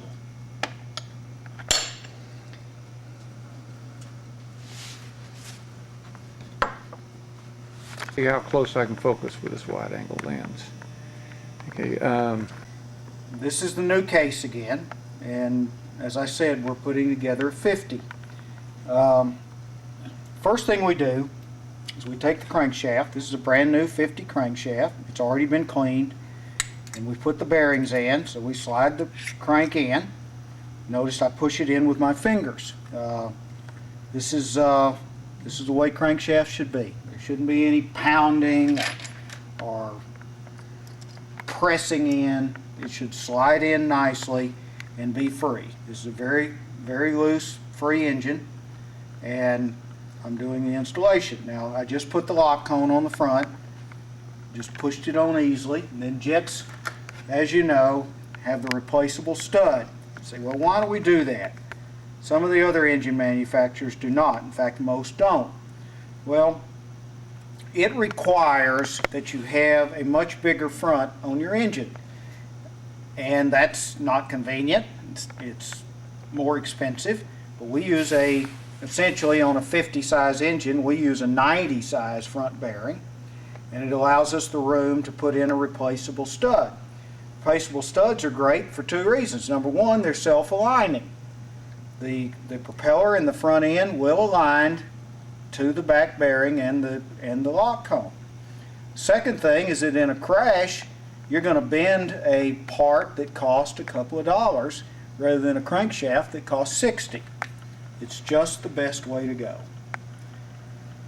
before we get too far away from, I also get questions in this area because when somebody asks me, what do you mean cone? What do you mean stud? And it's kind of hard to explain. So the cone is a part that they don't seem to understand. Well, I call it a lock cone. Technically, it's a collet. It's a collet because it has that slot cut in it. If you can see the slot, that allows it to slide on and off the crankshaft, and when you bolt what I call the prop drive to it, the cone will collapse. The angles are such that it pushes that slot together and locks everything. Looking closely, this is the inside of a prop drive. If you note, there's a matching angle. When you tighten the prop, you squeeze the two together like this. Because of the angle, it pushes down on the crankshaft. If it didn't have the angle, it couldn't push. OS, for example, does not use an angle. They have two ground surfaces with a keyway. That's good. Obviously it's good, but it does not clamp the front of the engine and does not provide this self-aligning that I've talked about. Secondly, of course, you can't use the replaceable stud. So he said, okay, what's a stud? Well, for us, it's just a high-quality set screw. And when I say set screw, I mean set screw. This. You know, the thing about Allen wrenches is that you never have the right size. See? Just a regular set screw. Fits in there. So, that doesn't mean that you're supposed to take this in there and tighten it. In fact, it means just the opposite. It just happens to be a set screw because we can buy high quality steel screws without having to make them, and saves us both money. You screw it in by hand. It's made to be a good fit, but not a tight fit. You screw it in until it stops, but not tight. If you screw it in tight, the end of the thread, which tapers out like this, cocks it. So you don't want the screw cocked. You want it to be just slightly loose so that it can self-align. And it will self-align.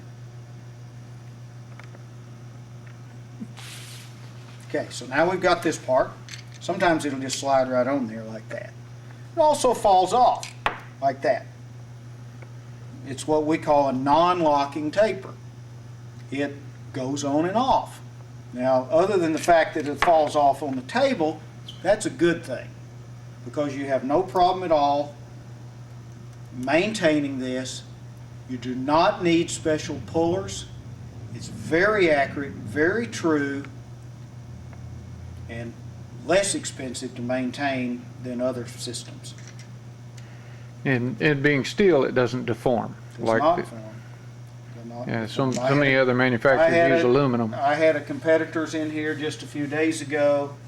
I don't know why he switched from steel to brass, but the brass kept coming loose where the steel did not. And from a weight standpoint, steel and brass weigh the same, so we make them out of the better material and they fit perfectly.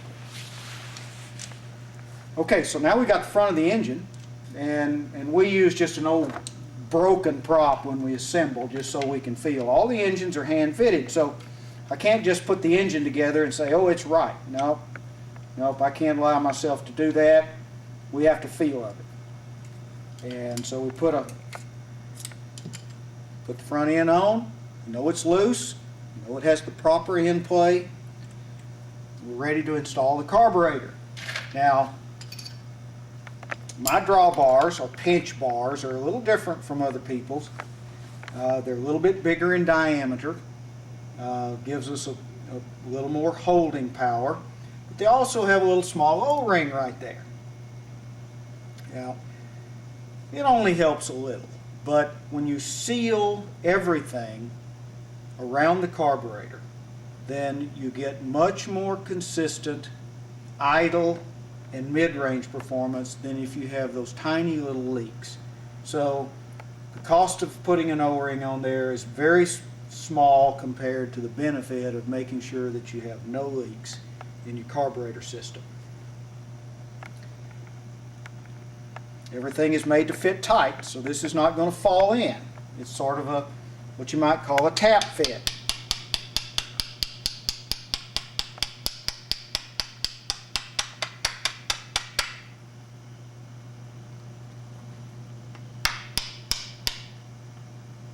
Perfect.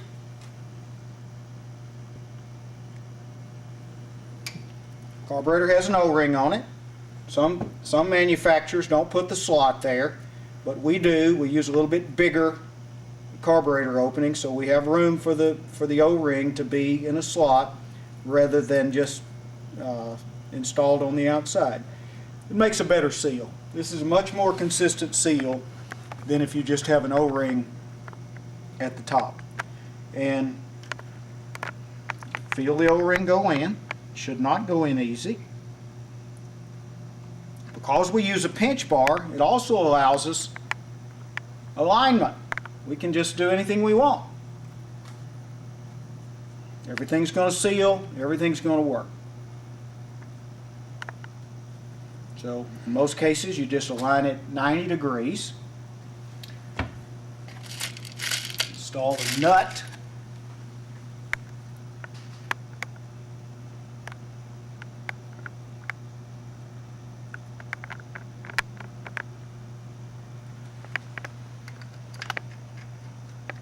Don't need an O-ring on this side because the clamping of the nut provides the seal. I tell people, people say, my carburetor came loose. Well, they don't come loose unless they're loose to start with. If you take, we refer to this as a nut driver, but it's a screwdriver with a hex on the end. In American size, it's 1/4 of an inch. In metric, it's fairly close to 6.5 millimeters. Tighten it tight by hand. You do not need big wrench. It's not necessary to tighten them this way. You cannot get to the nut that easily. If you use a standard wrench and tighten them, it will stay. And they're always tight when they go out of the factory, but when you build your airplanes and you take them in and out, you'll find that there's a tendency to say, that's a small nut. I'm afraid that I'm going to damage this nut, so I better not tighten it.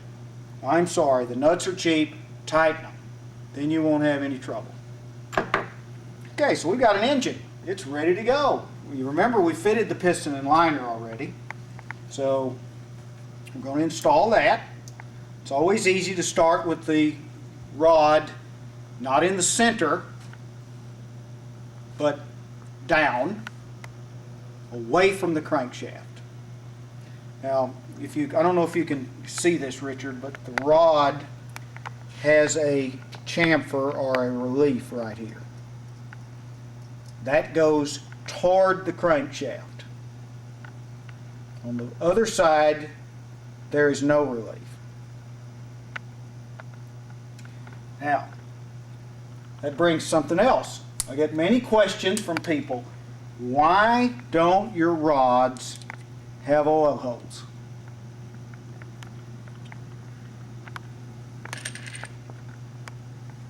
This is a Jett rod. There's the chamfer I was talking about. Can you get that? Okay, there's the chamfer right there. There's no other indication on this rod which way's the front and which way's the back, because there's no oil holes, no grooves, no nothing. Back to the question, why don't you have oil holes? Well, oil holes weaken the rod. I mean, there's holes drilled around here, there's holes drilled through here, there's holes up here. Now, holes in the top, that's really a joke. I mean, nobody ever blows the top of a rod. I don't know why they'd put a hole up there, but some people do. The best pumping and lubricating action, I had another crankshaft here. Oh yeah. The very best pumping and lubricating action you get with your rod is the motion of the rod on this pin as it goes up and down. In other words, when the crankshaft is going up, it is pushing this direction. When it's going down, for a slight moment, it pulls the rod. So you get relative movement between the pin and the rod. That is a much better pumping action than any holes you get. So oil is pumped through here like this by the motion of the rod on the pin. You do not need an oil hole. And we don't have rod failures, which kind of proves that we don't need them. So now, we move the rod to the back. We hold it like this, vertically, rod down. We slide it in, and we reach in with our thumb. So now we have it between our thumb and forefinger, like this.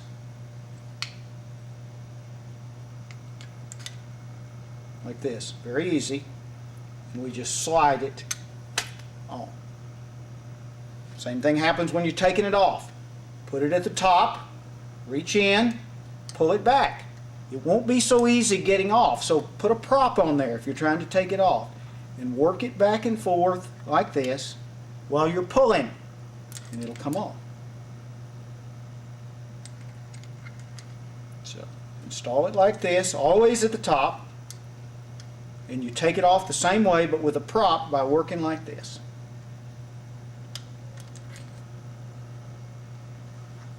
Okay? Good. Any questions? Looks good to me. Okay.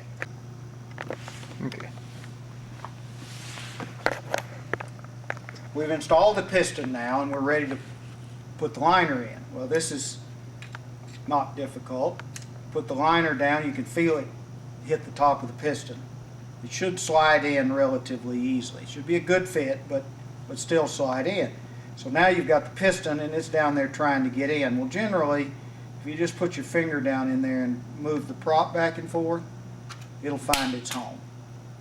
No hammering, just make sure that everything seats properly and it's an easy fit.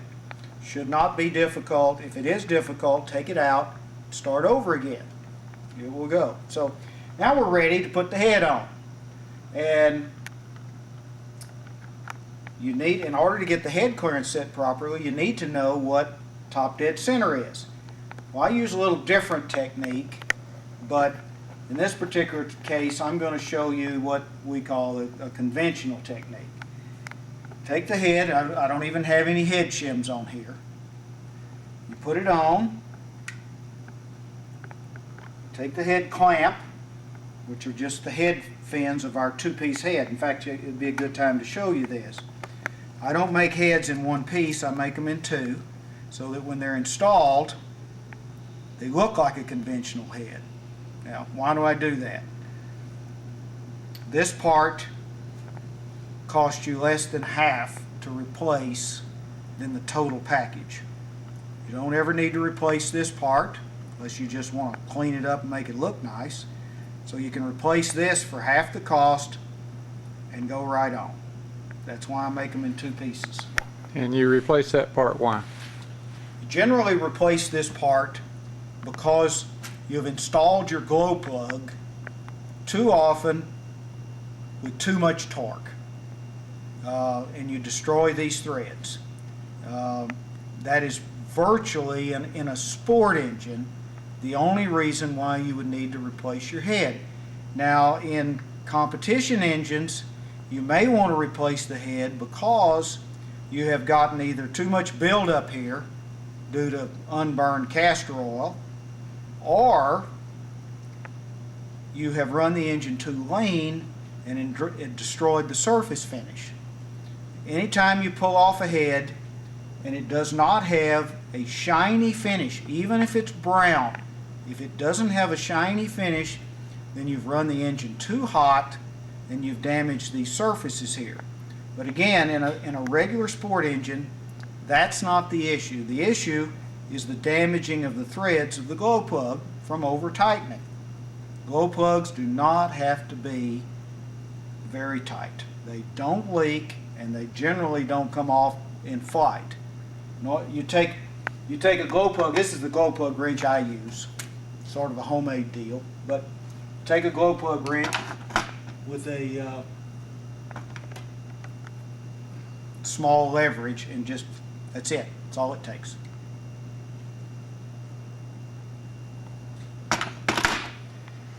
Okay. Head clamp.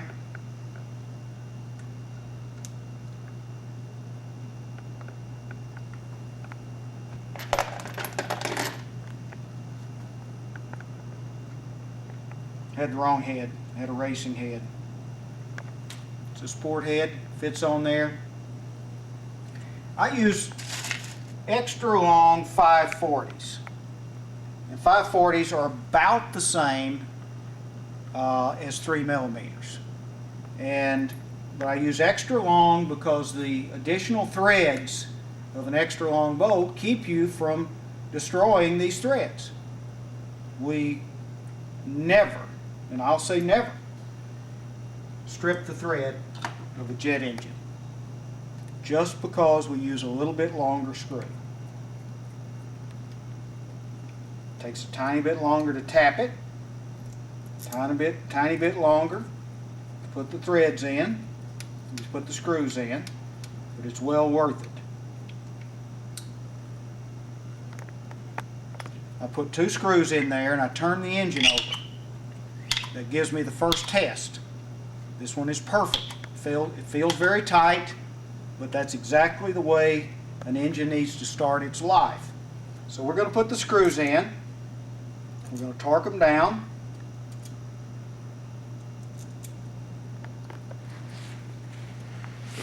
Before you go too much further, that feel that you felt, what you thought was just right, that's something that you've acquired over many years of what's right, what's too loose, what's too tight. That's right. You have to, you know, I assemble the engines, I feel of them, I run them. I determine how good they run. Then I bring them back over here and feel of them again. And of course you don't want an engine so tight that the customer can't start it. But at the same time, one of my sayings is that I do not want to sell an engine that's worn out. If the engine is tight, when I send it out, it is not broken in and it is not worn out. If I bring it back over here after I've test run it and it has little or no bump at the top, that engine will not last as long as one that has a good bump. But the second part of that is performance. These engines, because of the metallurgy involved, the pistons and the liners, need to be more on the tight side than your conventional lower cost engine. They just run better that way and they last longer. Now, the next question would be, well, what about my rods? I'm going to break parts. No. No, not on these engines. You're not going to break parts because the engines are tight. The other thing is, well, if they're so tight, how do they idle? Well, you'll see that in a minute. They idle beautifully. The tightness of the piston and liner does not affect the idle. Yeah, I'm sure you, like you, I get the question, I turn it over and it's got this real tight bind up top. Is there something wrong? Should I send it back? And so that's why I wanted you to kind of cover that, because that's not only designed in, it's necessary.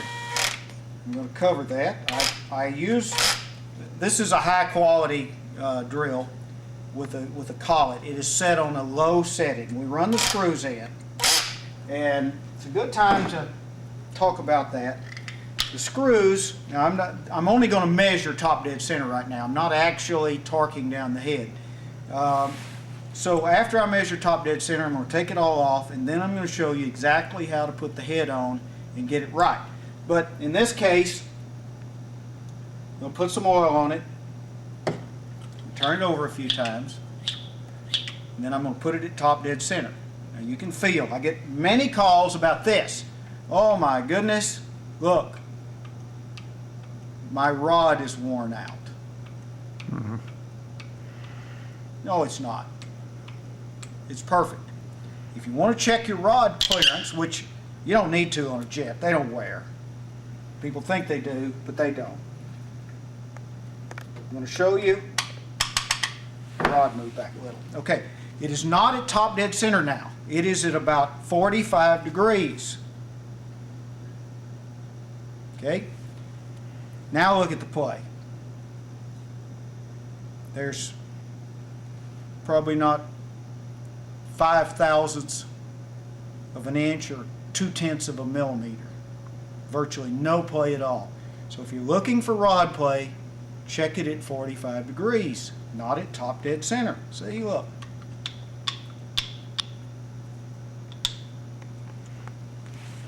So now we have it at top dead center. Take the head off.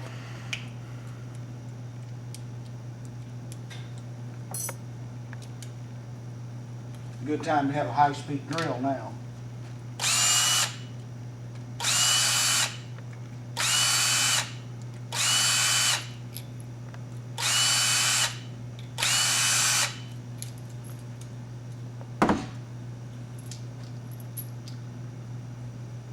We have a dial indicator, but any good measuring tool will measure this. Top dead center on this engine is 103, which is exactly what it's supposed to be. The 50 is 103.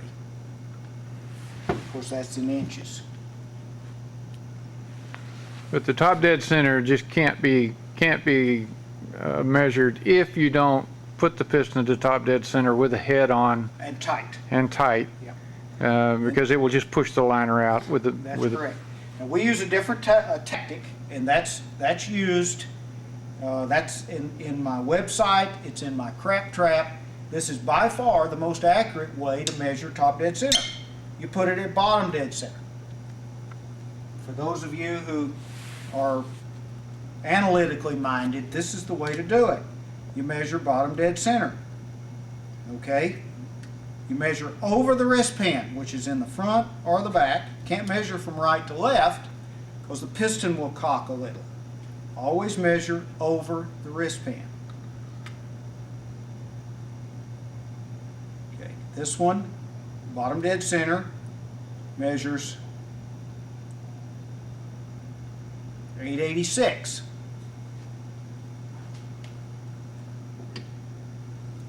Standard is 887, so it's within 1/1000th of an inch of being right in the middle of the tolerance.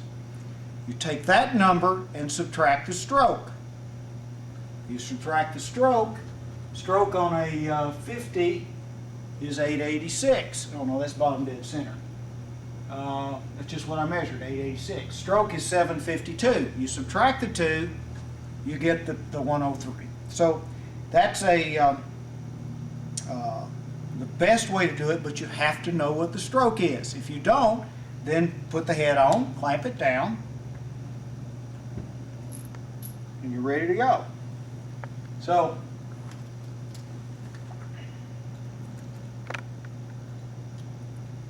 when we're nominal, we need a 2,000th shim under the head to be correct. So we just put 2,000ths under the head. That's 0.05 millimeters. You put the head back on. When you put the screws in, are you locked in on this, Richard? Yeah, got it. Hold the head down with your 2 fingers like this. This is also true of any other head. Run the screws down by hand. See, I'm on the small part of the wrench. If they don't go in easy, then put some oil on them or whatever it takes to get them to go in easy.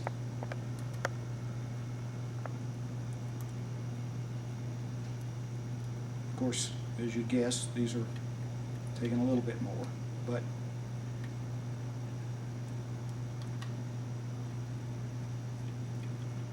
no hard clamping to start with, just touch of a finger, just a touch.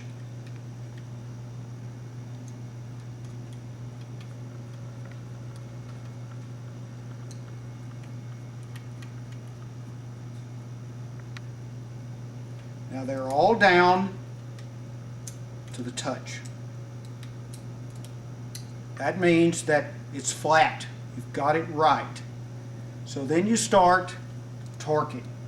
Use a small wrench like this. You torque a little in a crisscross pattern. A little at a time. And you start over and you get a little more.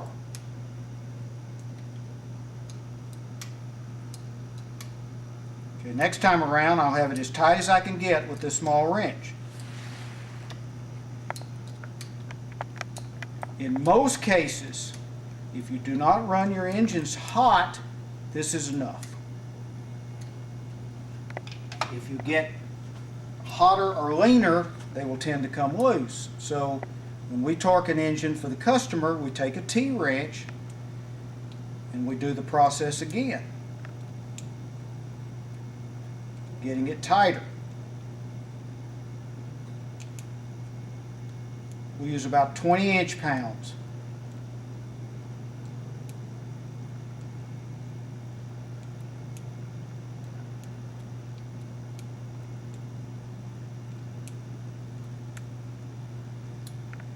Torque wrenches are accurate.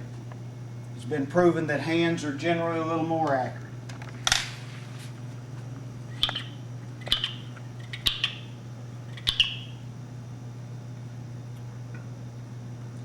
Perfect pinch. We're almost ready to test run it. And one more thing. This is a back plate. Has an O-ring. Richard brought up the question earlier. What about, stop. Okay. This back plate I've just installed an O-ring on. Richard asked the question, well, what about all this silicone and Loctite?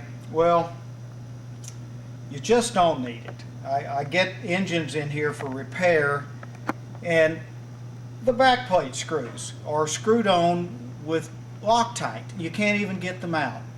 You don't need that. I mean, it's just not necessary. In the same way with silicon rubber around the back plate. These things are sealed, and even if they don't have a seal, it's not necessary. You put them in, you torque them down, and they seal. Paper gaskets, exhaust gaskets, none of that is really necessary. Torque is the solution. Get them tight, get them clean, and they'll do the job. So this goes on. Of course, the O-ring pops right in, and backplate screws are 540s, same as the heads. These are shorter. They're 3/8 of an inch. That's about 10 millimeters. Then the longer screw, which is 1/2 inch, which is about 5 millimeters, holds on the remote needle valve. Now, when you get your engine, you'll see that the remote needle valve is not installed. Well, there's a reason for that. We don't like it there. It does not perform as well mounted on the back of the engine as it does mounted to the firewall or to some other remote location. It's not particularly hot here, but it's hotter than in other places.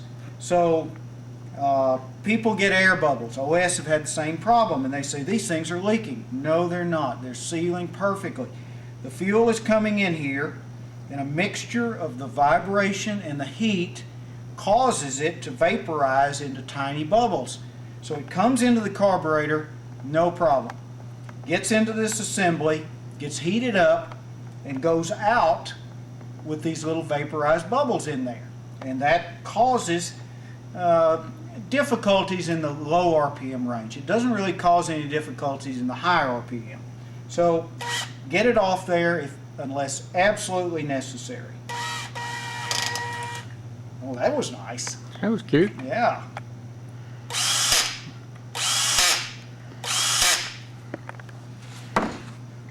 Dub not only builds your motor, he does tricks with them. I do tricks, yeah. So the engine is ready, and we're going to sign our name on it, and then we're going to go over and test run it and talk a little bit about break-in and setting the carburetor. All my engines have my name on them, and you can rest assured that I put it together. I put them all together.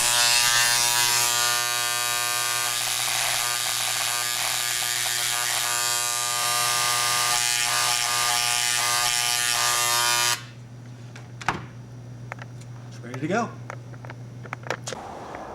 Okay, this is the vicious guard dog we have to pass to come in and out. That would be Jetta. Yeah, the lights are all on. You need more light, I can turn this on. But if I do, the ventilator fan's gonna run.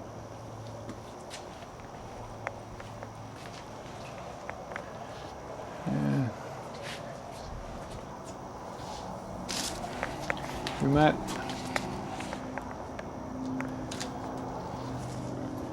There's no way to turn this light on without the ventilator fan. Well, the only way I have to keep that door light away because it shows as a halo. Engines come with a brand new glow plug. We recommend Merlin, and we use a 2003, which is what I call a hot RC. When you get a Jett, you'll get one of these in there so you can tell where to get them. There are also other good glow plugs which are listed in the instructions. Well, using my teeth to open up the package.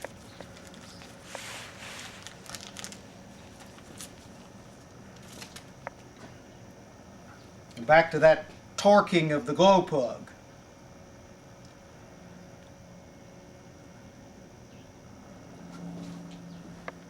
Again, my special glow plug wrench.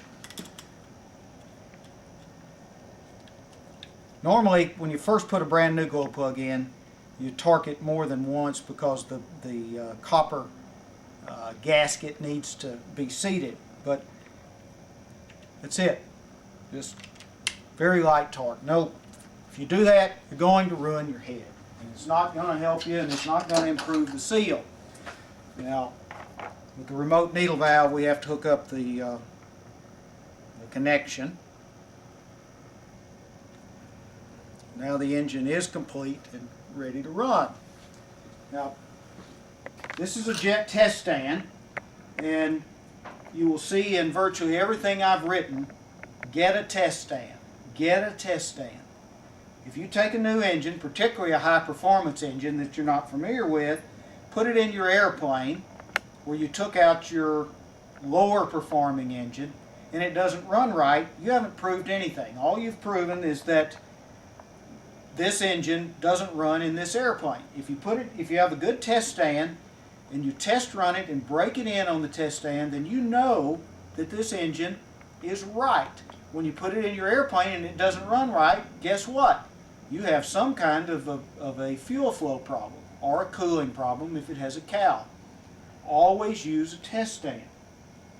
So, of course, we have this set up for quick installation, so I have my throttle wire. And it goes into this, and then the Jett test stand is made to clamp in and out real easy. And you use a Allen wrench, tighten it down. It's in the test stand.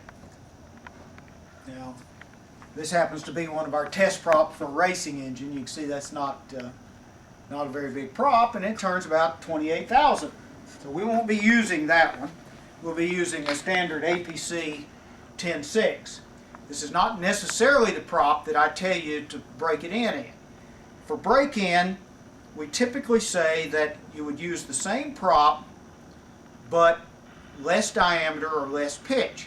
You want the engine to run at the expected RPM, but rich.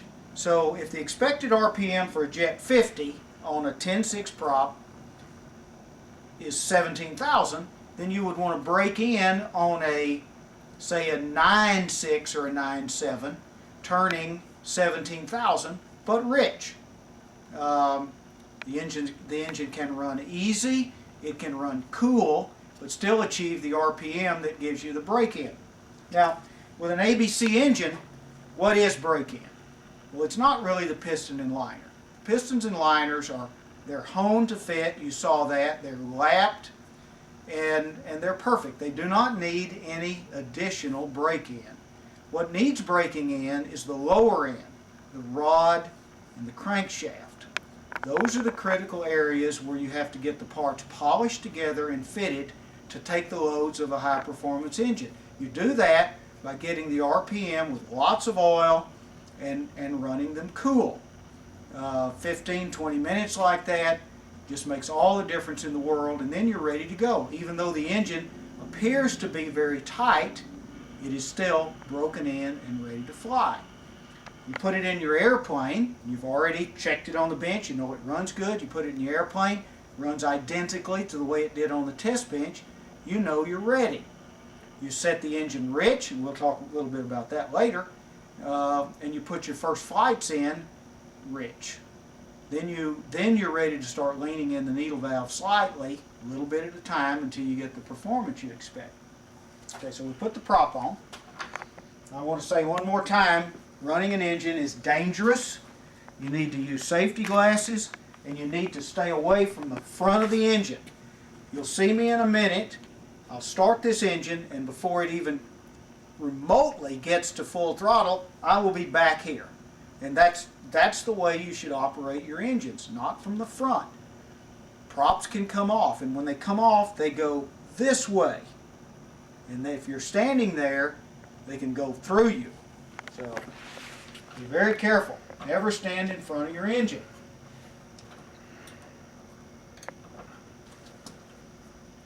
Tighten the prop. Now we need a muffler. Now this is not a brand new muffler. I don't test run on your muffler. I test run on a muffler that's older but identical. Therefore, when you get a muffler from me, it has not been run, and therefore it'll have no grease or other nasty things for you to worry about.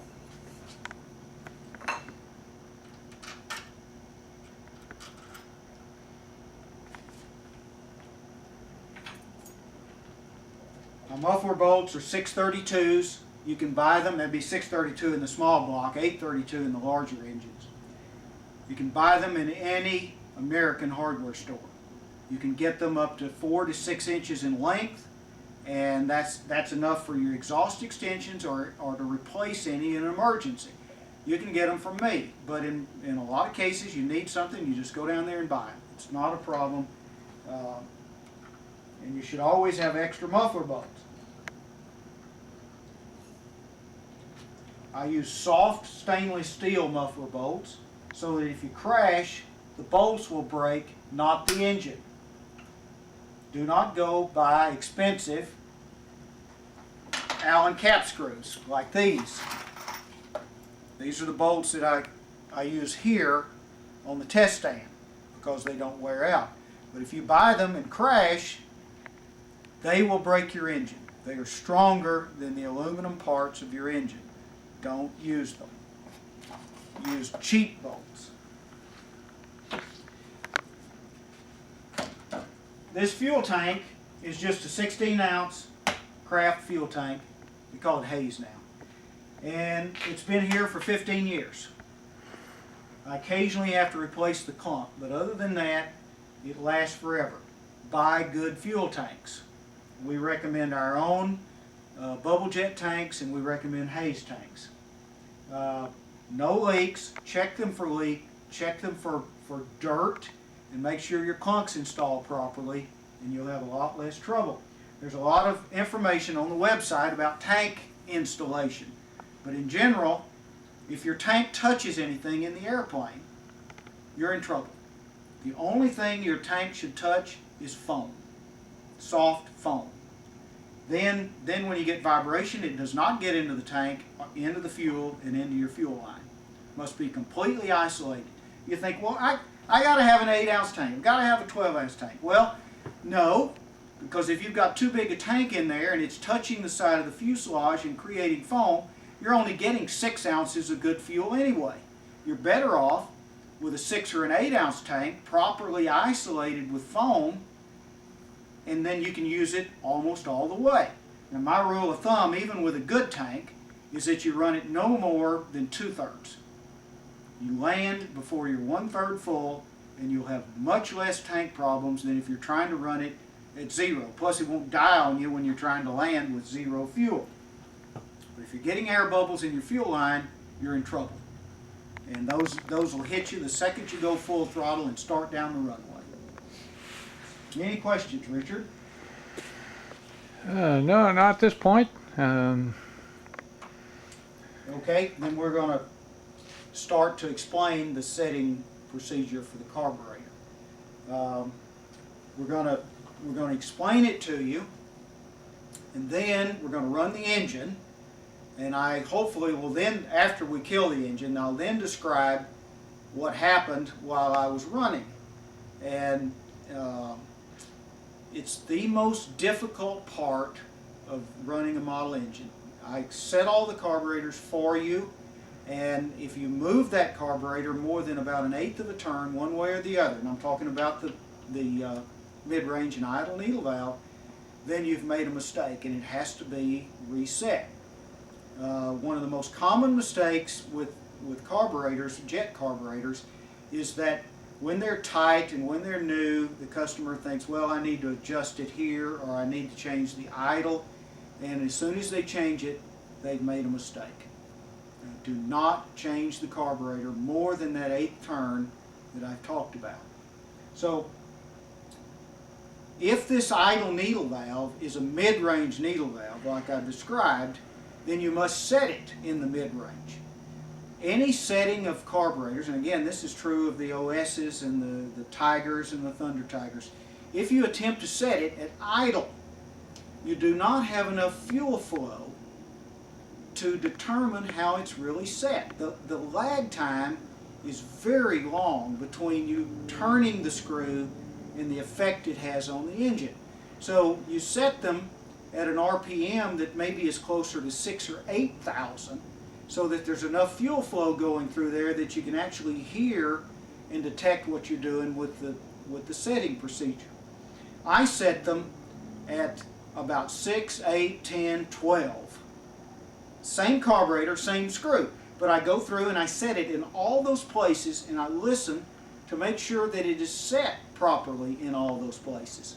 Now, obviously, if you've got it a quarter of a turn leaner and then you go to 12,000 RPM and the thing's too lean, then you have to pick the position that gives you the best compromise. But a properly designed carburetor, which this one is going to set the same in all those places. So I'm checking to make sure that it's right, and every now and then it's not right, and I have to replace the parts and repair the carburetor. But about 9 times out of 10, the carburetor is perfect and it goes out the door and should never need to be readjusted.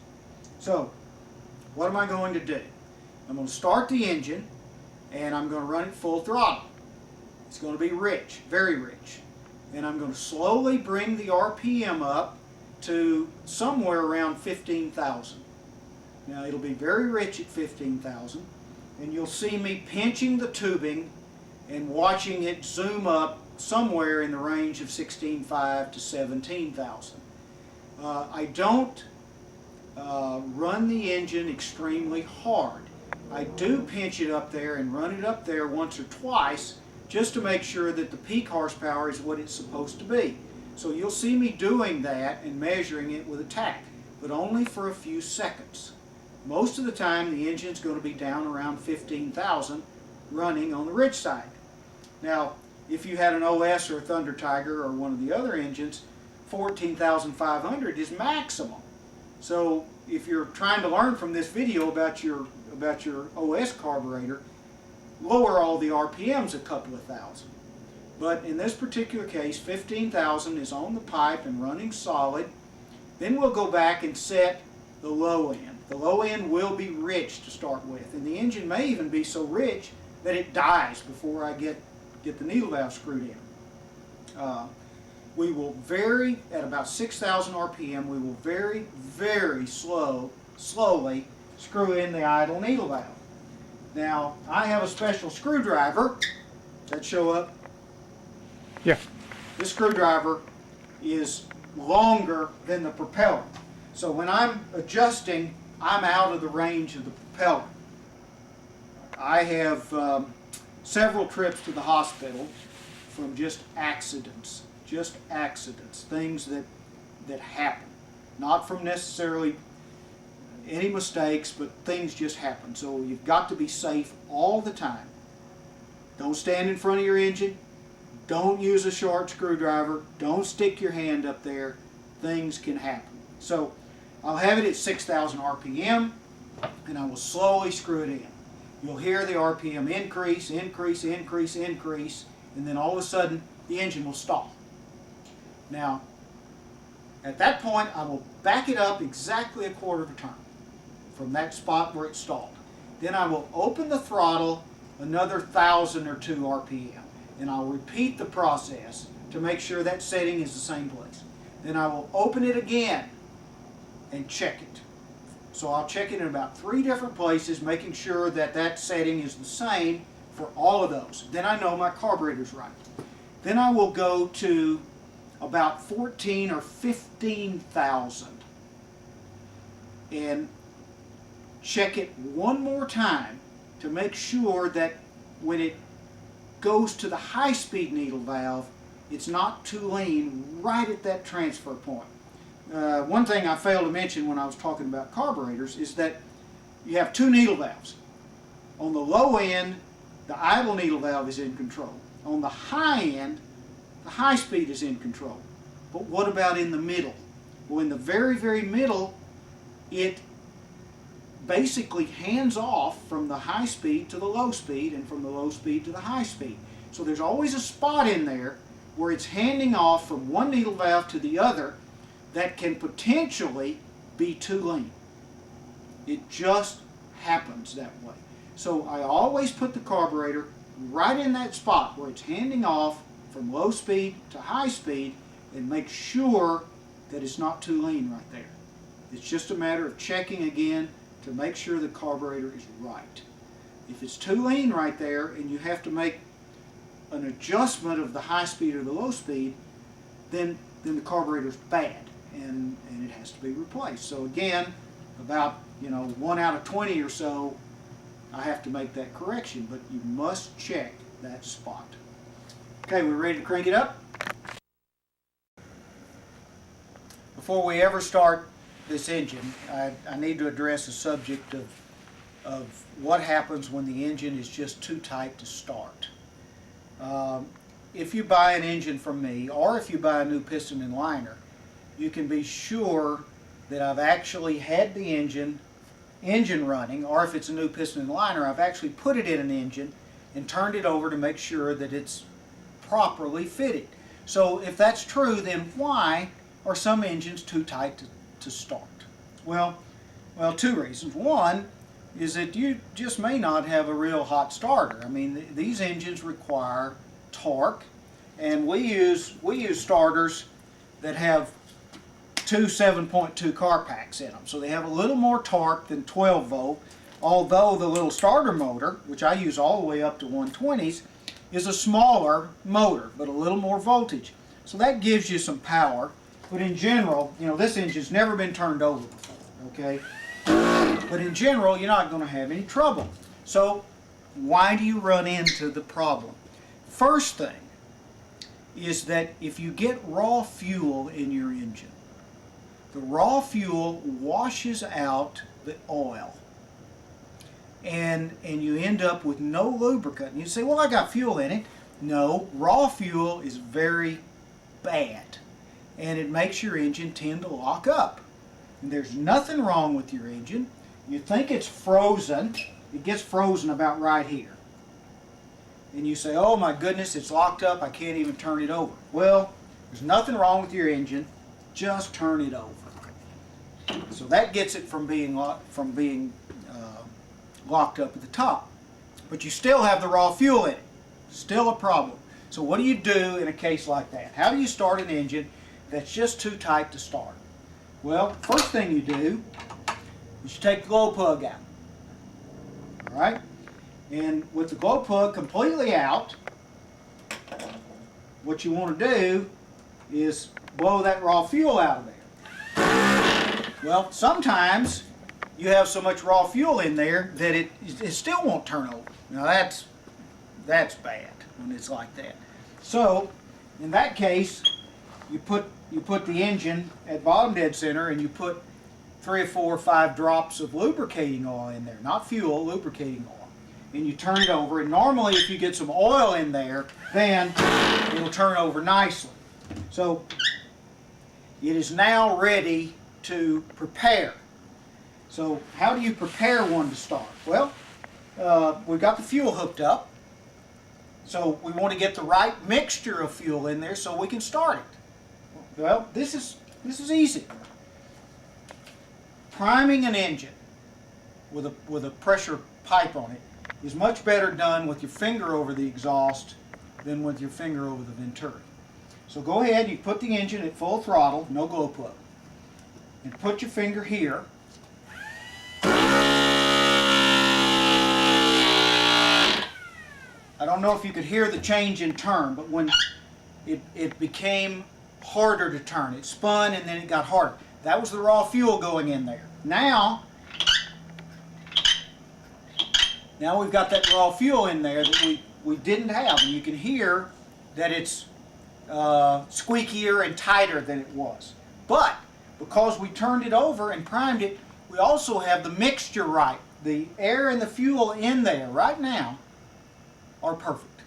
So after you've done that, you prime the engine with the starter, put the glow plug back in,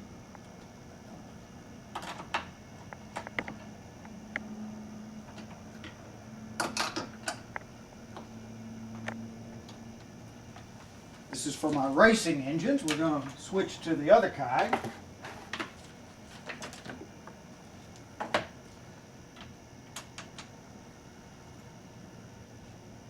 I've got the throttle at part throttle. Lock in my glow plug, turn it on.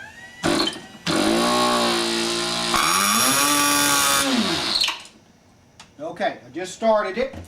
Started with no problem. using the technique of priming it a little bit first, getting the fuel in there, and letting it go. Okay, in general though, you don't have to do that. I just showed you the technique for starting a tight engine.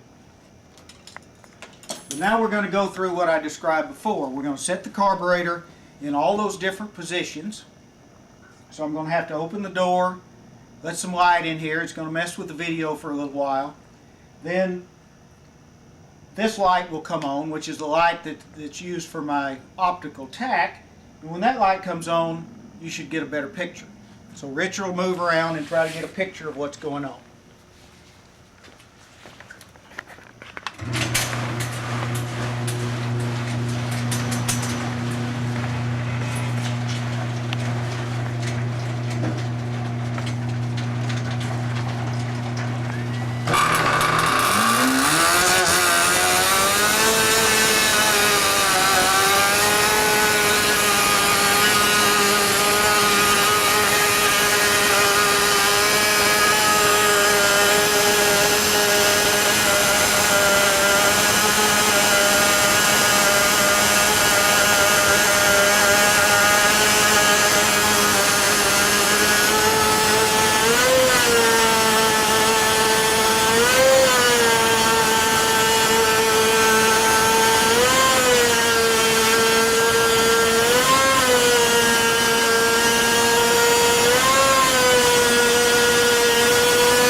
course, I also forgot to mention the ear protection.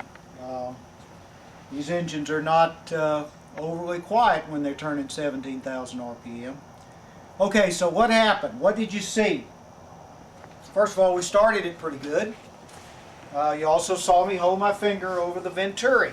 Well, a couple of things you saw that I didn't mention before was that, for instance, right after I started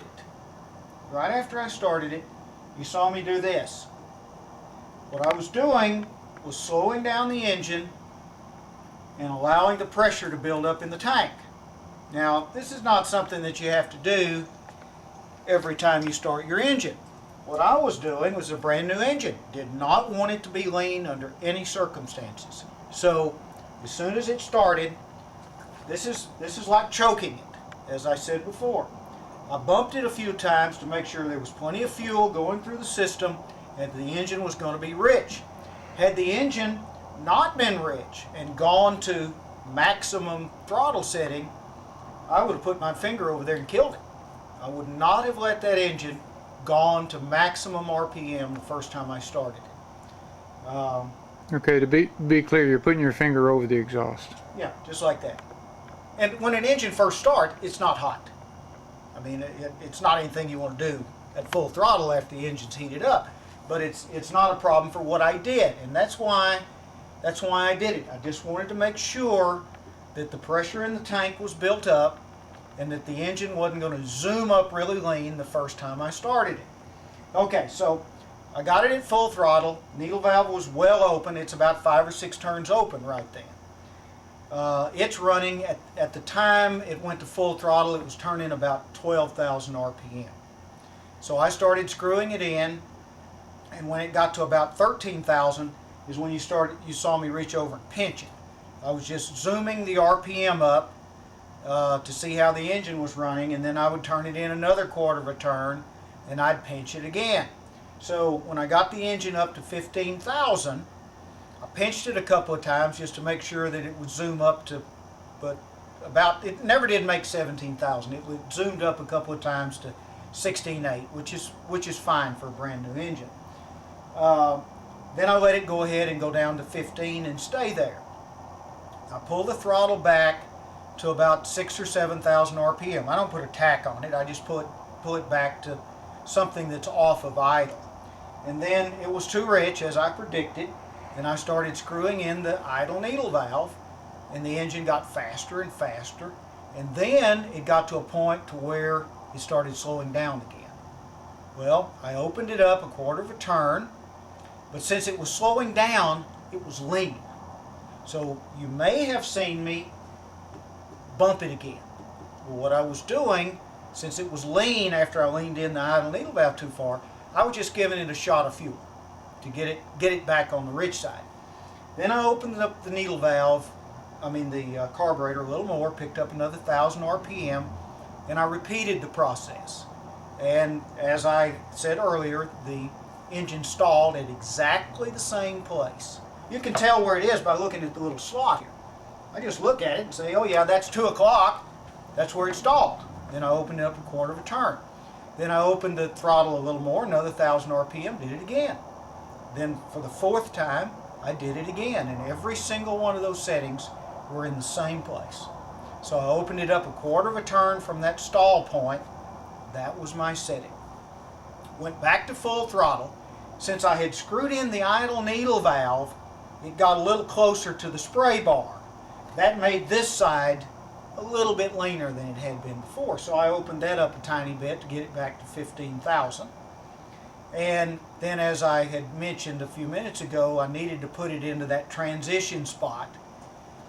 So I went back to about 13,000 and checked this one more time to make sure there wasn't a lean spot at 3/4 throttle.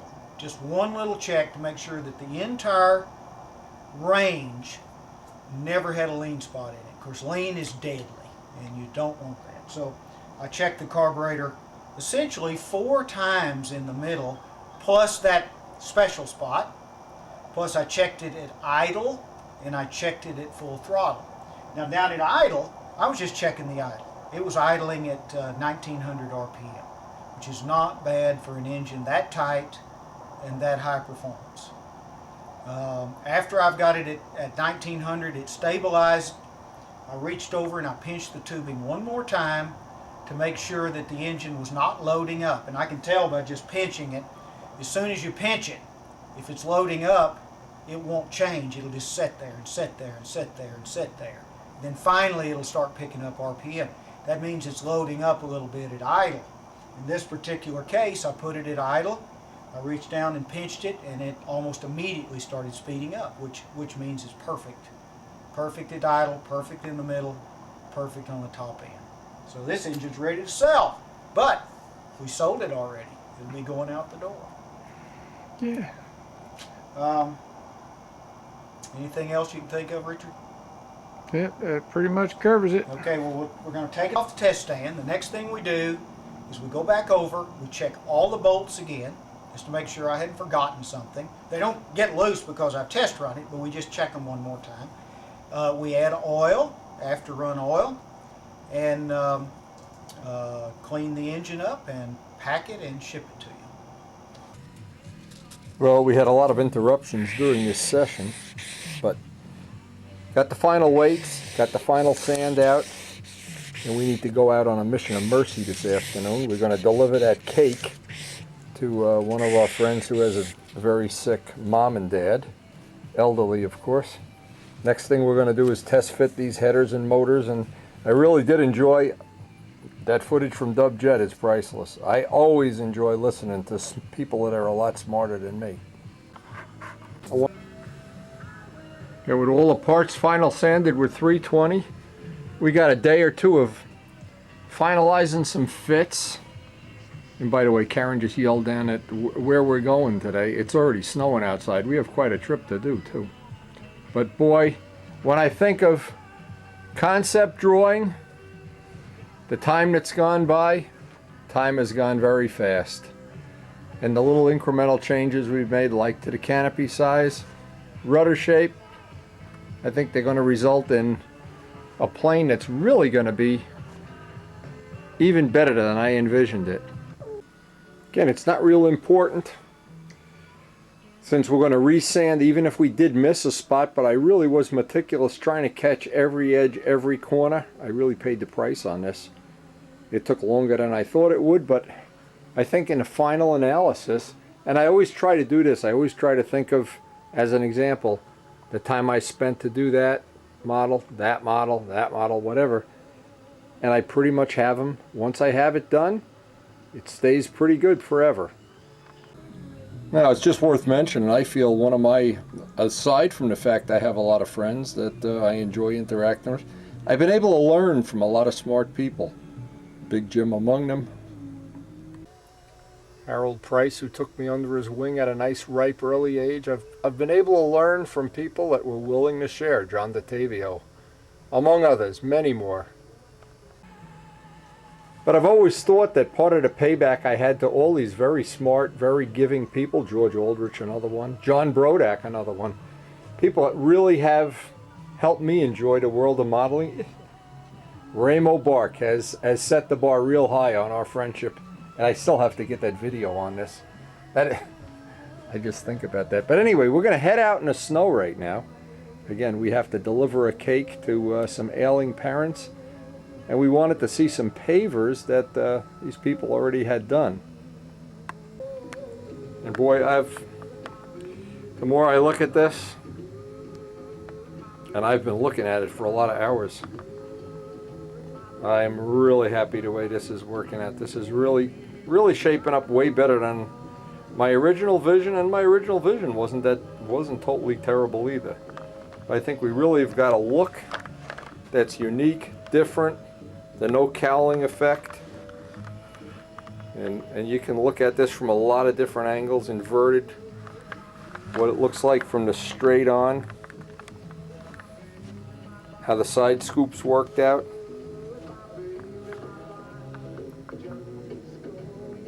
Anyway, it's time. We have got a lot of work ahead of us this afternoon, and it's really snowing out there. It looks like we're going to have a real storm this afternoon.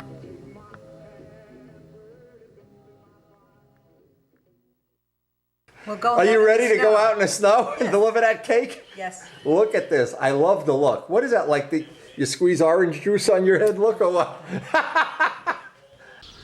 It looks like it's going to be another winter wonderland. Another shoveling episode. Now I was hoping. I have 5 more days left, hopefully, on the closing of this real estate. I would not have to shovel again, but it looks like that's going to be a pipe dream. Looks like rather than working on modeling, we're going to be doing a little shoveling here. It's such a beautiful thing. Rutherford in the snow. Such a beauty. This is always the road we take a picture of on the way to the flying field with the canopy of trees. Well, today we got the canopy of snow. Not that much snow yet, but they're predicting what, 6 inches? 5 inches? 6 to 9. 6 to 9 inches by tonight. See if it's a lucky day. Now I've taken pictures of this all during the construction. Here's the IZOD Center. And this is Xanadu. Everybody in the state, except the people working on it, have all agreed this is the world's ugliest building. And their choice of colors, I mean, this is absolutely the world's ugliest building. Mall. It's a building. It's an indoor ski drome or dome or whatever. Look at the colors. I mean, can you believe this? Ugly. Oh my God. And every time I go by it, on our way to Pete and Marianne's, it's even uglier than the time before. That's a new standard in ugly. One of the things we want to see is the pavers. I want to see. I've never seen the pavers on Pete and Marianne's house. This is done by the same construction guy that, actually these look pretty good. We're going to get our whole backyard done. Let's see how he did this back here. Oh yeah. Nice. See, I like when they do the corners, the edges. A lot of nice little touches here. Anyway, we got to deliver this cake. We're on cake delivery duty today. We haven't seen you since Christmas Eve. No. Off with an arm. Off with an arm. Hey, Kat, you want to be on a windy video? Yeah. Hey, Kat.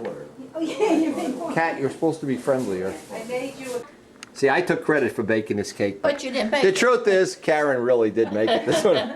So I lied. If I lie, make it keep snowing all night and I have to shovel. Ah!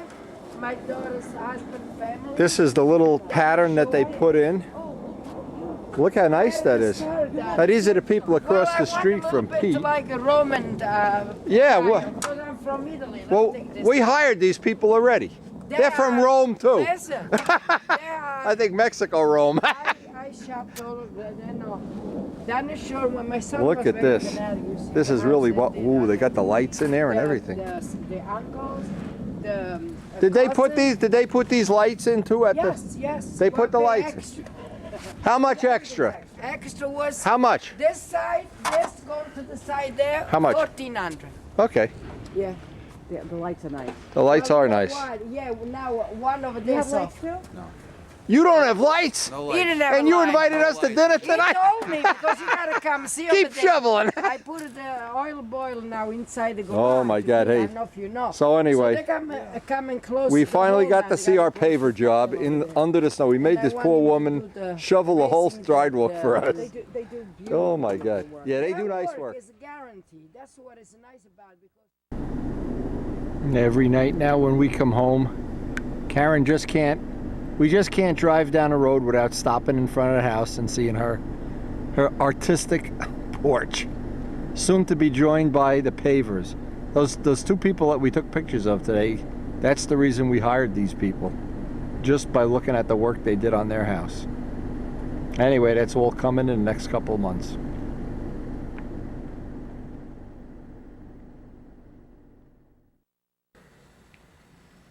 Last night, after we got back from checking out the pavers at Marianne and Pete's, one of the things we wanted to do was we wanted to watch the last half an hour of Ramo Bark's DVD. And I really thank him so much for that. And as I said before, we like to get some technical stuff, like the stuff from Richard Oliver and Dub Jett on every DVD. We like to get a good variety of stuff, sometimes some funny stuff off of YouTube or whatever. But one of the things we always love to get and share is the stuff we get from other people, showing the personal little parts of their life that I would never have gotten to see some of the island in Gotland. We had a couple hours of looking at it, all the scenes, the churches and everything. But there's this one funny scene, and I just think this is priceless. And Ramo, we love you, guy. It's an amazing thing that the video allows us to do this kind of intimate exchange, and we've done it several years in a row now, and we will continue doing it. This is from our friend who by the way, recently, and he's recovering very well from heart, some kind of special heart surgery. I don't know the right name. But he's on the mend, and he's looking forward to spring and flying his Strega.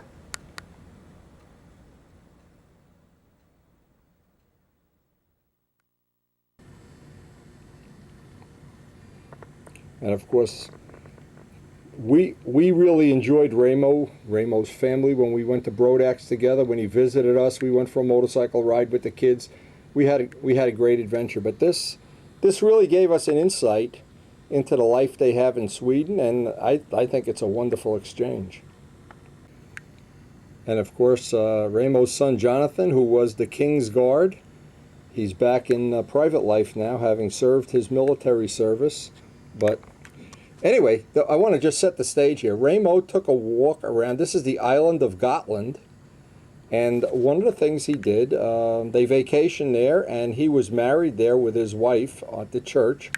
And it's a beautiful, secluded spot.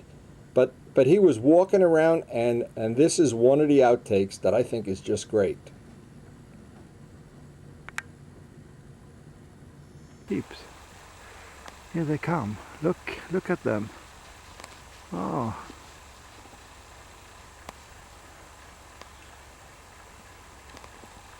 Okay.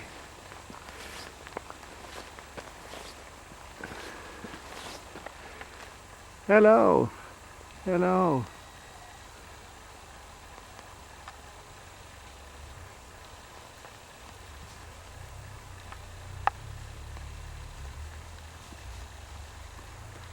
Oh, you want to be a movie star? Okay. Who is the leader? Okay. You that way. Not I. Maybe you. Or maybe you. Me? No. You are the leader. Yeah, I can see that. You must be the leader. Are you the leader? Oh yeah, you are the leader. Of course you are the leader.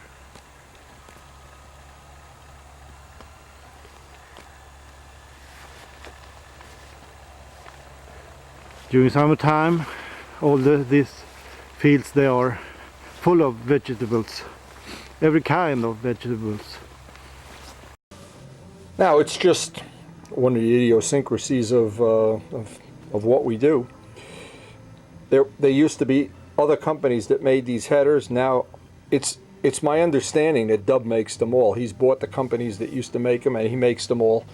So we had these two, and I'm not sure which one we're going to need. Now, this is what I'm going to start doing. I'm going to do today is, and it's one of the final things on my list of things to do, is to fit the header and fit the pipe, a final fit on the 61 and on the 76, so because they're just slightly different in height wise. So I want to have a header for both, so when it comes time to do this, and of course know that they're all going to fit without a problem. And I've left this to the very end before I put any dope on a plane. We're not going to be putting any dope on a plane until all of the woodwork, all the grinding and fitting and all of this last little thing. This is one of the things that I call it final fits. So the first thing I want to do, this is the header that we know is a little bit too big, and I want to see, now this is Richard's 2-inch one. Before I even start doing the fitting, if I'm going to be close or no cigar here, and before I polish up or do any of the other things that, I want to just confirm that this is a 2-inch header. Okay, so this is a 2-inch header. We kind of know ahead of time 2" is a little bit too high. Now the answer is the 1.5 going to be too low? And then the answer is going to be to have Richard make up a couple of 1 3/4 if that's the case. Now this, again, the 76, this is higher. So it could be that we're going to be able to use one or the other, or that we're going to be able to do our own bending, which is not my first choice, but I'm glad Richard shared with us the way he did the bending, and the fact that as they're manufacturing these now, these are annealed tubing. So that's a lot of information that if we really have to come down to bending one, or if we have to have, one of the things I wanted to have was Scott Dinger weld me up like we have on a 90. So I'll have the option at some point in time of, especially if the plane is in somewhat bottom heavy, for instance, I could try running it with a muffler, because the motors don't really run tremendously different one way or another. They run at about 1,000 RPM higher with a pipe, and that's pretty much it. What I wanted to try to do is just show, if you can imagine now, if it didn't bother you, that this was sticking way out of the plane, but we'd like this to come down, well, an amount. I'm trying to figure out. It's probably, I'm assuming one of these is going to be too high, one is going to be too low, and that's about it. But that's information I need to pass on to Richard, or to bend up some headers of my own here. Now it's always something that I've had a lot of phone calls or questions about, is you get, well, Rich Jacobone was one of the ones that was very uncomfortable. One header was too high, one was too low. He sent them back to Dub. He did all kind of manipulation, but I think we could have solved it in a little bit more methodical way. But and that's what I'm trying to do, is solve this as probably the last of the fits, and then I want to get into fitting all the edges and angles and spinner backplate fits and whatnot. Now this is the lowest rise of all the headers, and remember, on the 61, this is further down. And this, by the way, on the cast case is exactly in the same spot, so we don't have to do this test over and over again. We could use our test motor.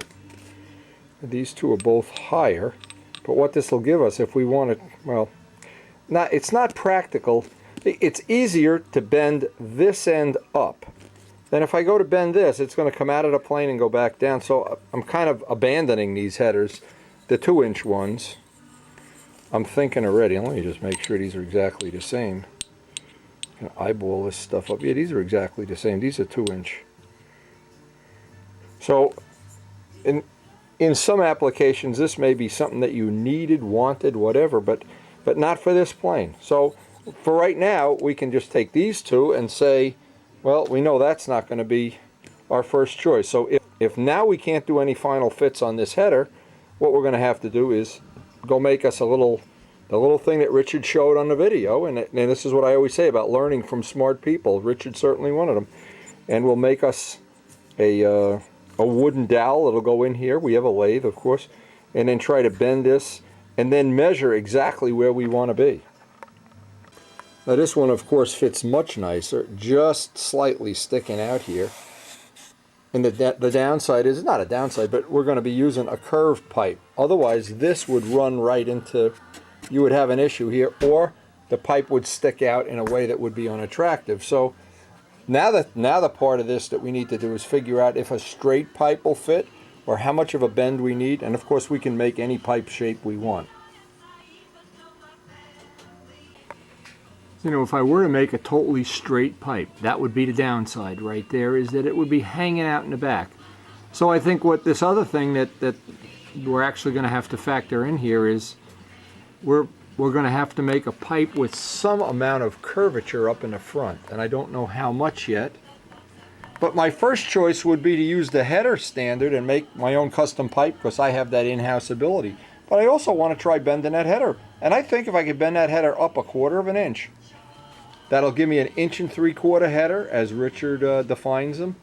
I think that'll be just about what I want. But then we have to factor in the 76. The header comes up higher. So what I want to do is put the 76 in here now and see if I run into the same problem, and I'm sure I will. That's why I want to do any cutting, any bending, anything I have to do right now is when I want to do it. Now with the pipe, what I call a Strega pipe with the little bend, and again I'm going to try looking from the angle here, that's not unacceptable. And also that'll give me the choice of running one stinger, the straight out the back and a rubber piece. It'll give me a lot of choices. And since possibly we can tie in painting the bottom of the model black, I don't know if we can, or somehow that'll help disguise it. But what happens when you make if I were to make the fuselage a 1/4 inch or 3/8 of an inch wider here, I think it just gets unattractive. And that's of course in the eye of the beholder, but I like to keep that long, thin look as much as possible. So that setup I think is pretty much no cutting, no fitting. That's going to work just fine. So as far as I can tell, that setup on the 61, the standard 1.5 inch header, and or with a very slight amount of bend would be, well, pretty close. It would be even just a tad better, and I'll try to bend that header later, but I'm only looking at a 1/4 inch. In fact, it's going to be exactly in between, and I'll tell Richard it's going to be, it's going to be 1 3/4 inches when we're done. So, but I wanted to do all the testing and fitting before I called him, and then we go back and forth on the phone, and we don't really have the data that we need.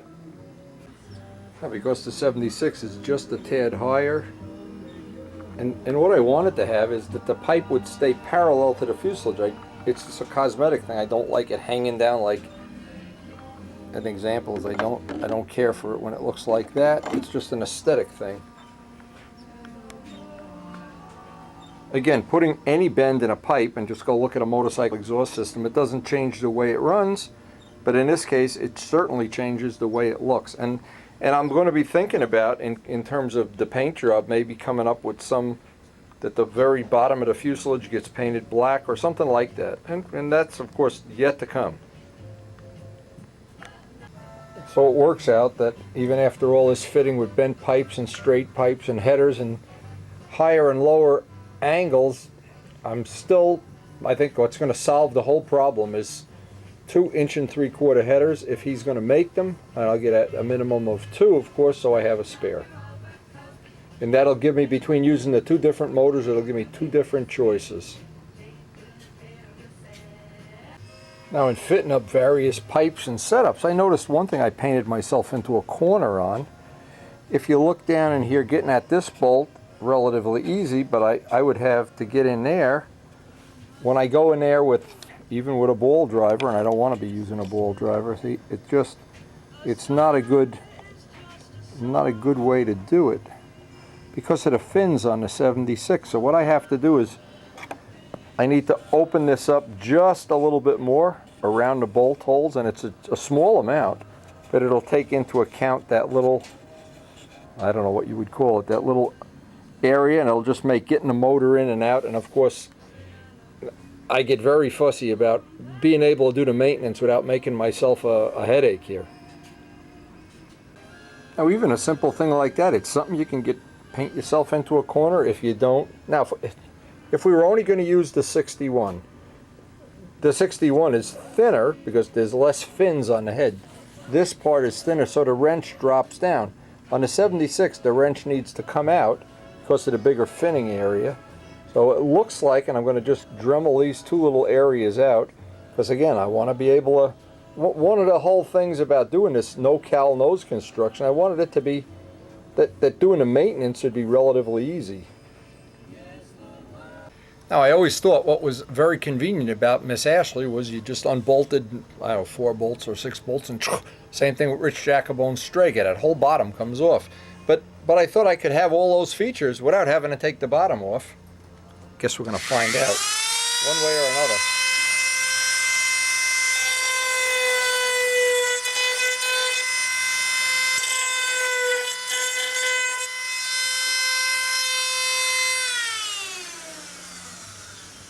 Now the test is going to be, can we get a wrench down in there?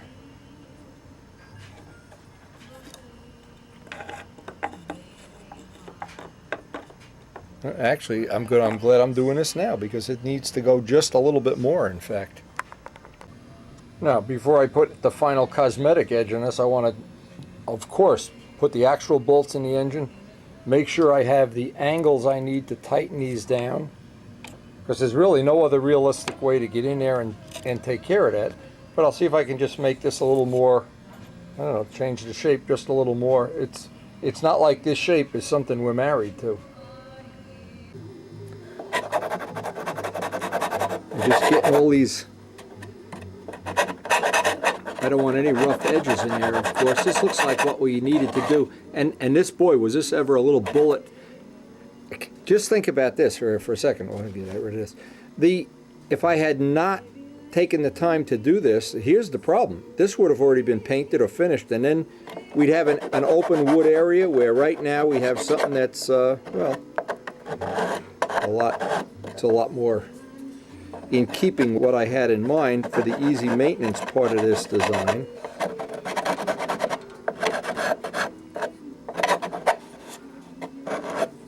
And always a good tool that I use for this kind of stuff, getting this any diameter dowel, really.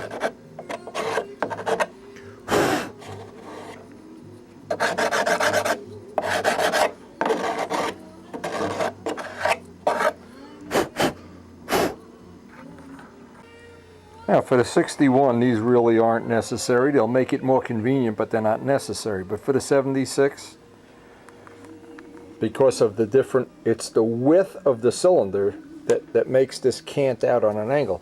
Now another choice, of course, I would have here is I could do some, maybe a little dremeling of the biggest of the fins and get away with it, but this is just more practical. And in the long run, it's the ease of maintenance that's going to serve me well, I hope. Now I not only want to be able to get the bolts in and out, and these went in and out, this is about as easy as it gets now. I've really made this easy on myself. And this is the 76, this is the one that's going to be the hardest to get in and out. But again, our whole idea here is we're probably going to wind up using the 61, which is like a small block Chevy. It's easy to get in and out. Yeah, this is going to work just fine. I'm just trying to, I can actually get in the bolts with, and not a ball driver, so I shouldn't even be fooling with that. I should be going to get the real wrench and make sure I can get in there.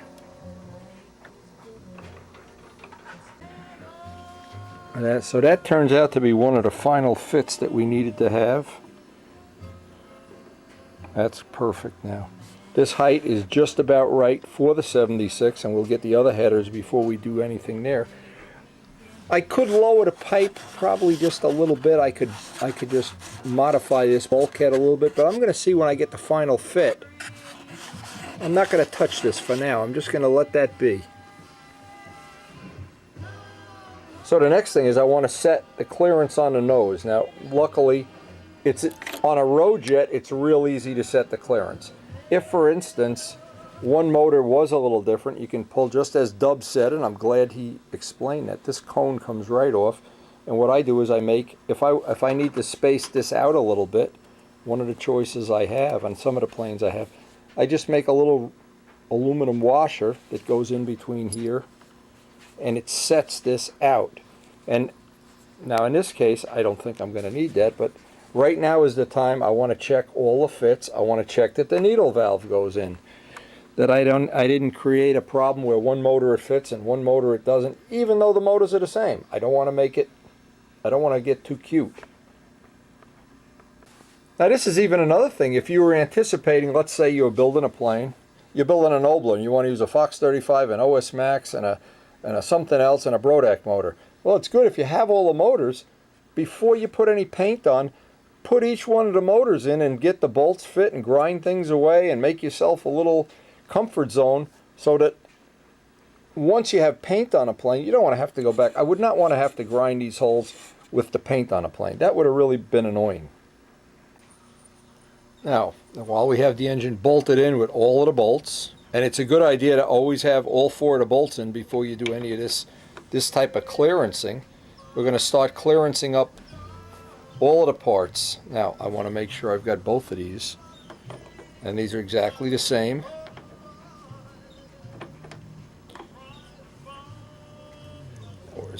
always have these.